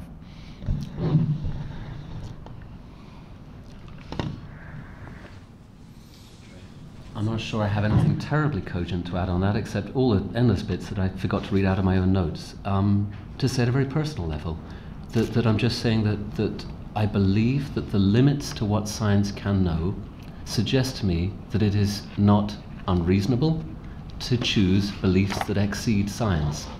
How you find those beliefs, I don't know the structure. I worry that even the ologies, the rational philosophy, is one particular method. Now I work in a small department where my right-hand guy is a musician, and I think that the way his ways of knowing are fundamentally different from rational philosophy, let alone science. So I think that's where the dialogue is richest. I love talking to people outside my job about where they're finding their spiritual truth. To me, those are the bigger truths and the deeper truths. And then in my job, I just tackle one particular corner that I seem to have adequate skills at. There's a question that goes to Dr. Delio, and I think you've covered some of this, but this is a different phrasing of it. How does the God of process influence perspectives of ultimate truth? Yes, it's a good question. I have made the shift, so to speak. I was a pre-modern for a number of years. I have to admit, it's like a meeting here. I was a pre-modern and then was a modern and then became a postmodern. And now I'm an evolutionary Christian. Let me just say this about God, and I'll say this from my own experience. The more I found myself deeply immersed in God, the more I could let go of God. Meister Eckhart, the Dominican mystic, he had some very interesting sayings, but one of them was, "I pray God to rid me of God." And when I first read that, I thought, oh my God, I wonder why he never... And then as I reflected and prayed on it, I realized this is really truth, because God is incomprehensible mystery. If we think we know God, we know something of God insofar as God knows us. But, we never can exhaust, who God is. And what Meister Eckhart was pointing to, when we say this is God, it's sort of like the Dionysian thing. We need to let go, to allow God to be God. And therefore, I could let go of the God I thought was God, and to allow God to come to me in a new way as a God of an evolutionary universe. And therefore, a God who is empowering this universe from within, but at the same time, as God, the future of this universe. A God, you might say, who is ahead. And I look at God as the fecundity of love. A God who is empowering this world in love to become a unity in love, but without interfering or coercing our own actions. In other words, love is the best name for me for God, because where there is true love, there is true freedom. When there is love, there's the desire for the best of the other without interfering in the freedom of the other, to be the other self. And that's how I think of God. I think God is in this process of evolution with us as God, and at the same time pulling us toward the optimal good without forcing our choices. And therefore, I think God is always, the horizon of every new beginning. And therefore will always be our hope, will always be, up ahead, but at the same time gives us the freedom to create ourselves. We have a question that's specifically directed to Dr. Freeland, and it states, as a postmodernist and a Christian, would you say that you choose to believe in Christianity because it most coherently describes and harmonizes with your experience of the world? And does that preclude you from saying that you know the Christian God is real? And there's a follow-up question in another handwriting which is similar. In other words, why do you, as an evolutionary biologist, believe in God? Simple question here. No, but it's a simple answer, yes. Yes, yeah. Yeah, I think you've just eloquently described my best attempt to explain it, yes. For me, personally, Christianity, the way that I currently understand it, is my most coherent worldview. It brings levels of depth and beauty to my life which science alone would not bring. I'm sure that I have an awful long way to go, And I am sure that on any of these dimensions, from theology to science, there are people in this room who've seen further than me. But right now, that's my coherence. I think I wrote down here somewhere something about, it was in the longer version of the notes. But just saying exactly that. I mean, you see occasionally people like Dawkins struggle unweaving the rainbow. Dawkins tries to explain scientifically the beauty of a rainbow. Now, for me, it didn't work as well as the beauty of a rainbow. But I suspect there are people out there for whom that was the first time a rainbow was truly beautiful to them. So be it. That's fine. For me, there is greater coherence, more beauty, more truth in a worldview that includes Christianity. And that's all I claim to know.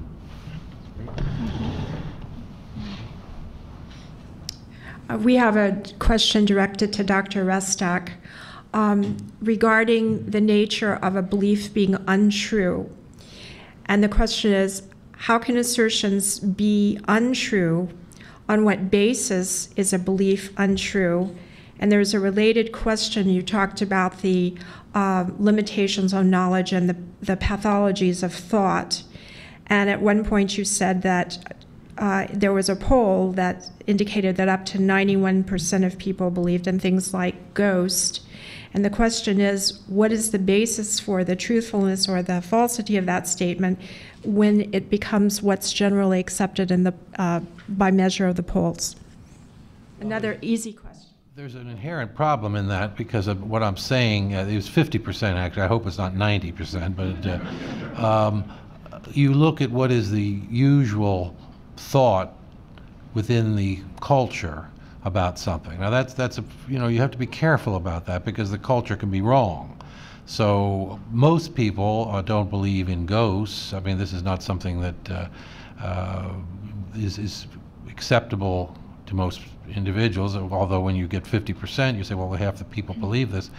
I guess what you're doing is taking a belief, the certainty that a person has about it. Remember we did about, do you know where you live, your sisters and brothers and all that, that's 100% certainty.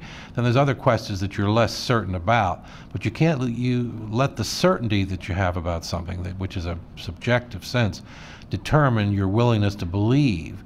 Because one of the questions we're talking about is there a difference between a scientific proof and a humanistic proof, if you will, or religion or theological proof. Yeah, first of all, it's a different order of business, different categories, and it's also different criteria that you use. I mean, we have these criteria, as I mentioned earlier, that we set up experiments, but there's no experiment that you can sort of set up that'll prove or disprove the divinity of Christ or something like that. It's something that you believe. I think there's also the emotive part of it. There's the fact that something that makes you feel more whole, more integrated, is more likely to be true. However, because I like to do the however, that was my third point, because one of my particular interests is what's called cognitive illusions, where people believe things which, well, let me give you a specific example. If you meet somebody that says to you, well, last night I was kidnapped by a Martian and taken up into a spaceship and brainwashed, I don't think you need a psychiatrist to tell you that this is someone who's, delusional. But suppose someone says, well, my next door neighbor snuck into my house the other day and set up cameras and set up microphones, and now everything is being recorded. Well, that's probably not true, but it's still possible, isn't it? So it's possible. So you get into the situations where you have to sort of look upon the fact that things may or may not be true, you can't prove. Incidentally, if you're interested, you'd say, well, how do you, that's what's called a non-bizarre delusion. The first is a bizarre delusion. I was taken up into a spaceship and all that. That's bizarre. So everybody write it. A non-bizarre delusion is something that could be true, but probably isn't. But there's an actual way of approaching that that's quite different. And the worst thing you can do is to enter into a dialogue about whether or not this is true. The real key is, what is the degree of belief does the person have in this? If they're not willing to accept the possibility of other explanations, then you have someone who's delusional. Because you always, if if you're not delusional, you could say, well, maybe there's some other way of looking at it. So anyway, that's a long way around answering the question, but I hope it's helpful.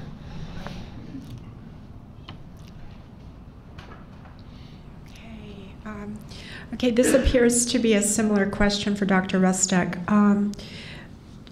Does less certainty of a truth lead to more intense emotional reactions when the truth is challenged? Or I would say perhaps conversely, just more certain, if a person has more certainty about a truth, does that lead to more intense emotional reactions? Well, the more certain we are of the truth, and of course, we're all this way, the more certain we are of something, the more likely we're say we've got the $10 and someone asks us something we know is correct, we're going to bet the $10. We're going to say, well, I'm going to put all my, efforts into this because I realize that I know the answer to it. So the more convinced someone is, the more likely they're to take action. And the action would be make the bet in that example I used. Because we're action-oriented people and we act upon our beliefs. So the belief system always has to be questioned. We have to question our assumptions and test them, I think, to some extent against other people's beliefs and just see, and that's, of course, the dialogue that you were talking about in your excellent talk. So we're even talking to somebody who came and, like the woman you mentioned, but she wasn't willing to discuss it with you, wasn't willing to consider another assumption. So you always have to question your assumptions. That doesn't mean you become doubtful about everything, but you're willing to consider other possibilities. A couple of things. We're now taking a string of questions that have come into us from the internet, and for those of you listening on the web, please continue sending your questions to evolutionweekendmd@gmail.com. And the other point is, I appreciate if the speakers would pull the microphones close to you, pull it straight in front of you so that we can all hear you, and we can also pick it up on the audio feed for the recording. We have a question from the internet for Dr. Freeland asking, is there any room in your understanding of truth for the miraculous? Well, it's a wonderful question, isn't it? I think that what I'm going to say is probably naive because I'm not an expert who's spent a lot of time thinking about this. I would suggest that miraculous, the way I understand that word, hints at supernatural, which by definition hints at something beyond the remit of science to test for it. So I tend to regard miracles as unscientific, but I'm not ruling them out at all. I can say, for whatever reason, in my life I have not firsthand experienced supernatural miracles, although I've been in various churches in the years, and during my teenage years was very much at a sort of charismatic evangelical church. Just in my own personal life, haven't seen them. Then again, people I love, trust, very dear to me, do give me first-hand accounts. So I would say that I certainly don't rule them out, haven't experienced them myself, do regard them as unscientific, only in the sense that they seem by definition to me to extend beyond the reach of science to test. I hope that sort of covers it.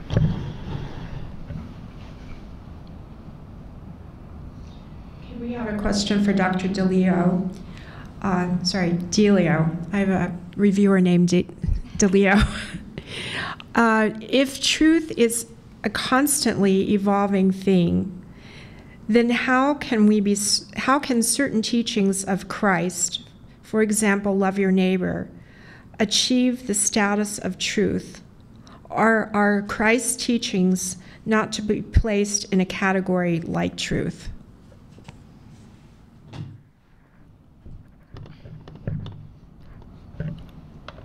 I think I might have missed something. If love of neighbor, can you just repeat that again? And maybe I missed. Okay. So the question from this, is if truth is constantly a constantly evolving thing, then can certain teachings, such as love your neighbor, achieve the status of truth? And it's not here, but I'm wondering perhaps absolute truth. Or alternatively, are Christ's teachings not to be placed in a category like truth? and I'm reading directly. So again, if what I'm saying, I think in terms of a Teilhardian view of truth in evolution, is that truth itself is ongoing, is continuously given sufficient time, developing, deepening. So love of neighbor, in other words, that love of neighbor as truth is love of neighbor that is life, I would ask, is life deepened by love of neighbor? Is it more unified by love of neighbor? Does it bring a greater illumination of God or divine, presence in our world? So I think the teachings of Jesus are true insofar as those teachings deepen life, unify life, and bring life closer to God. And I think anything that does not unify, that does not deepen, that does not cohere with the overall experience of the fruitfulness of life, in a sense, certainly is not of Jesus and is probably not true. Yes, so if I can just maybe stop there, that love of neighbor is truth insofar as love of neighbor illuminates a deeper divine presence, a deepening of life. I think that maybe that's one way I would say it. I don't know. Okay. I just want to go back to truth, life go together. Maybe just very simply. Truth is not something that's, when I hear sometimes things, I think we're abstracting truth, like I think of it like in a container. But truth is about life. And I think that's the relationship I'd like to just highlight, certainly in light of Jesus. So it wasn't a complete statement to say, I am the truth. It's I am the way, the truth, and the light. Yes. Okay. This is a full panel question asking about human nature proclivity to cling to absolutes and dogmas. And if you could say a few words about that in an age and a world in which things are changing very rapidly. To cling to what? I'm sorry. Dogmatic thinking, absolutes. Yes, right. Go ahead, Dr. Restak. Oh, thank you. Yeah, well, we live in a world where we look any part of the Middle East, Far East, various places, there's constant conflict, and they're all placed on dogma. Each religion feels that it is the only religion, sort of what you talked about with the pre-modern world. So there's a tendency for dogma to once again stimulate action, and people take action and they feel that someone who doesn't believe what they believe is the enemy, and certain parts of the world that's the way it's interpreted, and there's action taken against those individuals.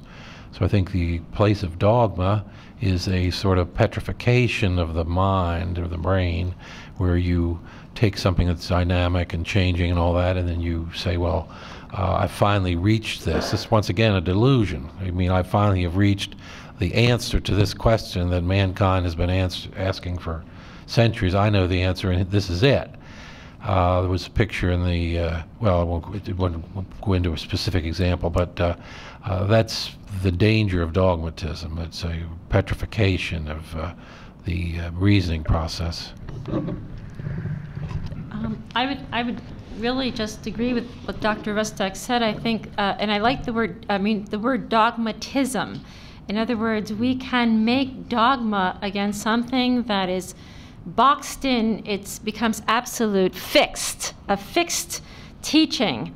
But to remember that any dogma was constructed in a particular age, out of a particular worldview, the history of that worldview, the cosmology of that worldview, and that's why when we take, when we fix dogma as absolute and unchanging, we limit ourselves to really live fruitfully in this world, this present moment.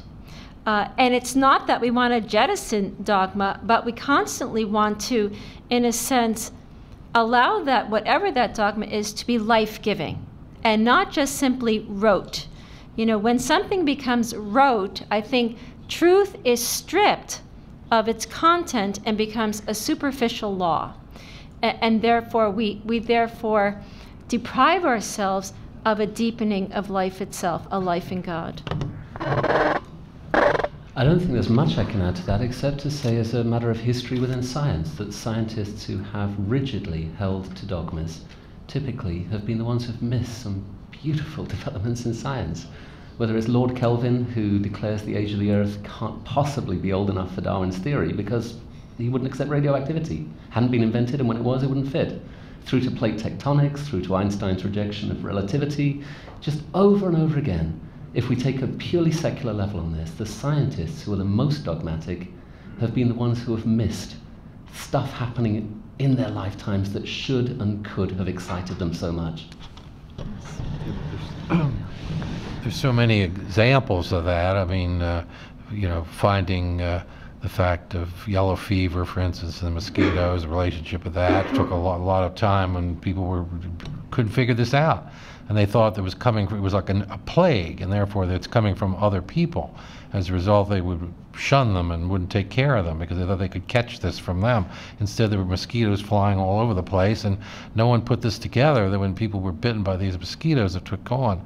Same thing in Lister and his discovery that the women that were dying of childbirth is because there's no such thing as hygienic measures. The doctors are coming back from having done autopsies in the pathology lab and all that, not even washing their hands and delivering babies. And of course, this was the mechanism by which there was death. That's why there were so many, when you're reading Victorian novels and things like that, that's why there were so many widowers and young children raised by their fathers, because the mothers had died in childbirth.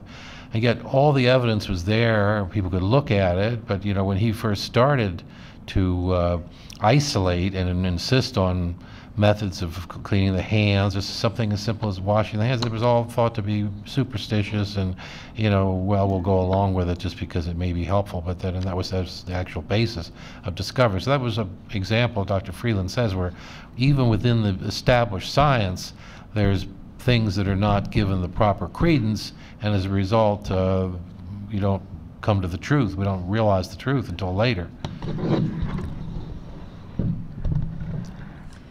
So we have another question from the internet from Michael Boyd at Trinity Lutheran Church in Brewster, New York. And it's related to the last several questions that have been posed. How do you see morality as it relates to truth?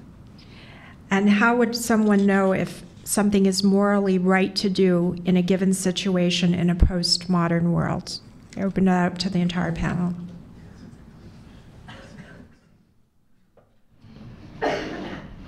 I was waiting for that question. Off you go.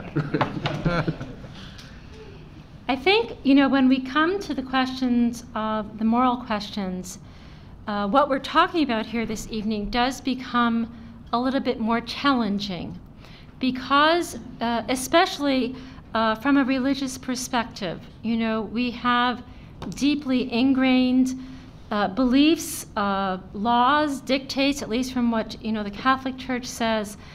And so it's difficult to perhaps look at truth and morality in a new lens.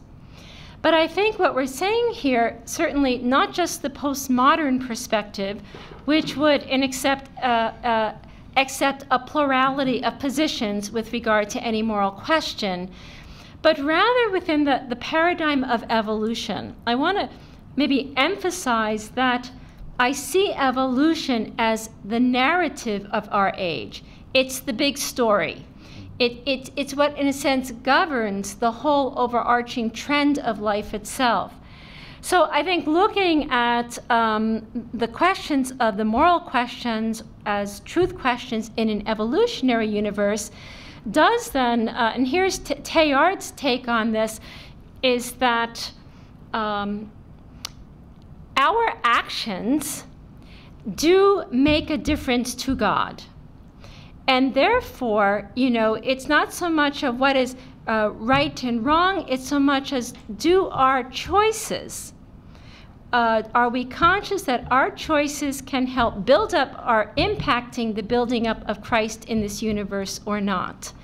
So that the choice is not just something that's lawful or dutiful, or I have to do it because the church says so, but it's a conscious participation in evolution itself. And therefore, the moral choice as a conscious participation in evolution becomes then the choice for truth, the choice for the deepening of the whole and the unifying of the whole with my life as part of that whole. I think we keep asking these moral questions as dictates outside ourselves, and I think we need to begin to have a consciousness of ourselves in evolution, and that wherever we choose in this evolutionary path will make a difference to the way evolution proceeds, not just for my own life, but for the world around me. I think it's also important to distinguish between moral, amoral, and immoral. There are people who are, I think there's more and more of them, they were essentially amoral. They're not immoral, they just don't have a basic sense. There's a thing called the dark triad, which is a little bit becoming too common, it's almost scary, and it's Machiavellianism plus narcissism plus psychopathy. Now, these are people who don't feel bad about doing anything. They're Machiavellian because they can manipulate other people to do what they want, and they're narcissistic because they just simply are interested in their own self-aggrandizement. And then the psychopathy, you know, we have a wrong view of psychopaths. I mean, psychopaths are not necessarily dangerous. They don't necessarily hurt anybody. It's just that they're distinguished by the lack of any remorse or the lack of any feeling or understanding how other people feel. So they're almost people are objects. So these, when you start talking about moral behavior, I often say, well, if you feel good about doing something, it doesn't mean you did anything moral. Maybe you did something bad, you're immoral. But if you feel bad about doing something, it probably was immoral. Okay, probably was something that was some sort of violation. That is, if you have a normal moral stat, if you will, a normal way of reading other people and your own feelings about people. And if you fit into this dark triad, then you never have the opportunity to be moral because you don't really understand. You don't function within these frameworks, don't understand them. I mean, I've interviewed a lot of people who were, you know, in prison because they've been psychopaths and they were dangerous. But I mean, there was no sense of any regret or any sense of, sorry I did this or did that or anything. It's just that it's all you heard about what was done to them as children and what they underwent and so forth. If I could just put a little marketing PR here. I have a book for sale this evening on Teilhard, and one of the essays in that book is by Father Ed Batzak, a Jesuit moral theologian, and it's on morality in an evolutionary universe. So, not that I want to encourage you to buy the book, but it's... So at the risk of being a little evasive here, let's change the question for a second and focus on what the morals are that go with a conviction that you have the absolute truth. Because again, historically, time and time again, that has led to atrocities. I think that it is easy to worry that moral relativism leads to the decline, the spiral into chaos of society, when, take the field I know so well, the misunderstanding of evolutionary theory, sometimes deliberate, sometimes non-deliberate, has led over and over again to horrors on a moral, as I understand that. So that would be a start point. And then just again personally, I would say that as a postmodernist, I mean, this is where I think a conviction that one does not have absolute truth encourages dialogue. Doesn't mean that truth becomes democratic or that morality becomes democratic, but it suggests an openness of mind and an openness of ears, which I think can be healthy for the evolution of morality, even if one is simply seeking out God's will. Where do I go? I pray, I read typically the Gospels, and talk to people when I'm trying to understand morality. I would say, perhaps because my headspace is very much in this right now, that when I'm reading the Gospels in particular, I see over and over again an encouragement from Jesus for judgment to turn inwards on the self, not outwards on other people. Particularly where it occurs about morality. I'll just leave that there. I've just been imposed by, told by our timekeepers that we have only about 5 more minutes, and I encourage the panel members to be concise, which might be difficult in terms of the next question that is arising. It is directed to Dr. Freeland and Delio, and it can be to all of you. Can science explore the resurrection? It is alleged to have taken place at a real place and time. Can science investigate beliefs that only happen once, or events that only happen once? Is a belief in ghosts a prerequisite to believing in the resurrection? I'll throw you guys an easy one. I'm going to go first because I've already got the least to say. Okay, firstly, no, even in my limited theology, a belief in ghosts is unconnected to a belief in resurrection. In fact, the point of the resurrection was bodily resurrection. Now, this would have been a better way of me trying to answer the earlier question about miracles. I think the problem is that the impact of supernatural events within space-time that science can get at, science can only ever say what I've found is consistent with that. It can never get at the cause, because the cause is explicitly supernatural. Therefore, if you cannot measure the cause, the most you can say is these facts seem to be consistent with that view. And at least in my little lifetime of experience so far, I've yet to find anything that doesn't have alternative explanations from those determined to find rational, consistent with nature as we know it, explanations. Now, that's only a personal theology, but I tend to see significance in that God did not intend to give us a smoking gun universe that would bludgeon us into believing in the supernatural. That's my take on it.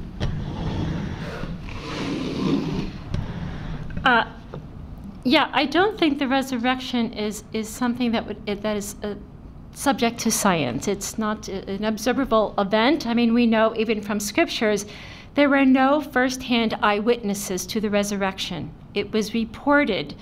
There was no one there when Jesus was raised from the dead. So what we know from scriptures is that it is recounted as an experience of the disciples. And I think, what resurrection means, and I think in terms of a theological interpretation of it, is first of all, something that Dr. Freeland said is, this world is not destined for annihilation, but for transformation. Resurrection is not the resuscitation of Jesus, it's the transformation of Jesus, who is now risen from the dead. I think it's also telling us something about what we can anticipate up ahead in terms of life in God, that we will always be creatures, that in a sense this earthly life, in a sense, will endure, but in a transformed way.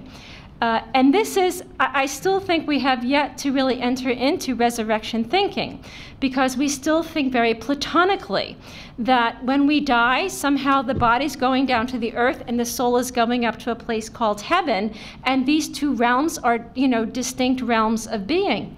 But resurrection is about the transformation of life in God in this earth. And so that, the author of Revelations, says, or Isaiah says, see what I promise is a new heaven and a new earth. And that transformation, I think, into that eternal life in God in a bodily way has to do with, what will we become in God? What is this new spiritual body that everyone, in a sense, will put on in this, after death? It is certainly beyond the realm of science. It's beyond the empirical and the rational. I think it has to do with love. I think it has to do with union in God. I think it has to do with a life well lived in the Spirit, and perhaps a unification of the whole of that life in God. So there's a lot written on the resurrection, a little bit more than what we can say this evening, but all we can say at this point is that I think resurrection theology is that deepest belief that this world is imbued with God, and the end of this world will be life in God in a transformed way. I have nothing to add to these very sagacious comments by both of you. That's very good. I have nothing further to add. So I have one final question for all panelists. If, as you say, science and religion are two different ways of knowing, then how does one know any religious knowledge. In science, there is a method that is followed to arrive at the most likely truth, which are updated as more data are analyzed. Is there an analogous mechanism that religion follows? So, religion, the word religion, when I take that word religion, we're talking about being bound to an ultimate source. So, I don't know if the question refers to monotheistic religions or just religion in general, because it can be anything from, it can be any religion. It can be a primal religion, a pagan religion, a monotheistic religion. Religion, huh? It's your call. It's our call. I think everyone is on a religious quest and has a religious quest. There's a dimension to every human life, as I think there's a dimension to the cosmos itself of transcendence. There's simply something deeply embedded within the livingness of all that is that keeps drawing everything onward. And I think religion is that search for the ultimate source and meaning of life. How that religion becomes expressed, what are the values that are attributed to that religion, becomes then expressed in the different religious traditions. But, I think to be alive is to be in search of a whole, to be in search of meaning. And therefore, I think, science will have its way of continuously striving to know the physical universe. And religion will continue on to strive to know the ultimate meaning and purpose of life itself. And these two things will endure as they have from ages past, and they will endure, I think, into the future. And if they can endure together as a harmonious, you might say, consonance of knowledge and belief, I think our world will be a much better place. Again, not an expert, but I would say I would hope there isn't a method for doing religion. I totally accept what Dr. Delio has just said. I think the beauty of it is that we all have paths to travel. We all have a different way of approaching ultimate truth. And that's the beauty of dialogue. That's what enriches my worldview about being a believer, I think. I'm a woodworker. In my day job, I'm a scientist. When I go home, the last thing I'll do is make plans or read instruction books, because I just need to get away from that. I just need to let loose with the power tools and have some fun. My life is bigger, right, than what I do during my day job. I would hope there isn't a method, a one-size-fits-all method for doing religion. Yeah.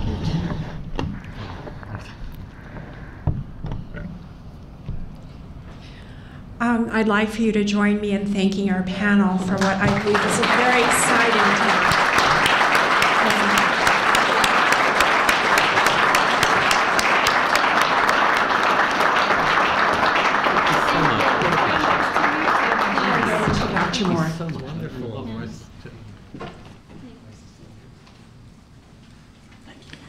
Well, again, thanks to you all three, and thanks to all of you for your participation. We come now to the invocation to close out our session, and that has been provided by Bishop Kenneth Carter, a member of our Wesley Nexus Advisory Board, who is participating down at Duke University.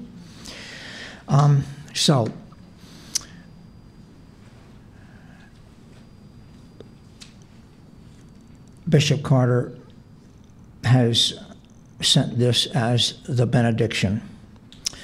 Gracious and eternal God, creator, redeemer, and sustainer of the universe, and the source of time and space, matter and energy, life and fulfillment, we bless you for creating, for our endowment of consciousness and conscience, and for inviting us to share in your mission to heal, reconcile, and renew the whole of creation. Bless those who through science, technology, and religion contribute to this healing, this tikkun olam, from the microscopic cancerous cell to the scarred majestic mountains, from the soiled rivers and streams to the polluted air and threatened ozone, from the broken personal relationships to the warring nations. Grant unto all peoples a vision and a commitment to a world where compassion, justice, and peace prevail over hatred, violence, exploitation, and oppression, and the human family and the whole creation is enabled to flourish in the fullness of shalom. Let us serve always as instruments for your grace, for all with whom we interact. Amen. So we bid you go in peace. Drive safely on the roads that may be a little slick, a little snowy. And we'll sign off now on the internet, and I'll turn it back over to Gary, who will have the drawing for the door prizes. And I will remind you that those books for sale are outside, Dr. Delio's books, and a lot of other books that you might want to look at before you leave, and articles on science and religion that are yours for the taking. So thank you very much for coming. And Gary, I know people are waiting for your drawing. Thank you. The formal part of the program has completed. Feel free to mill around. I have some envelopes here. I may need some help from Margaret.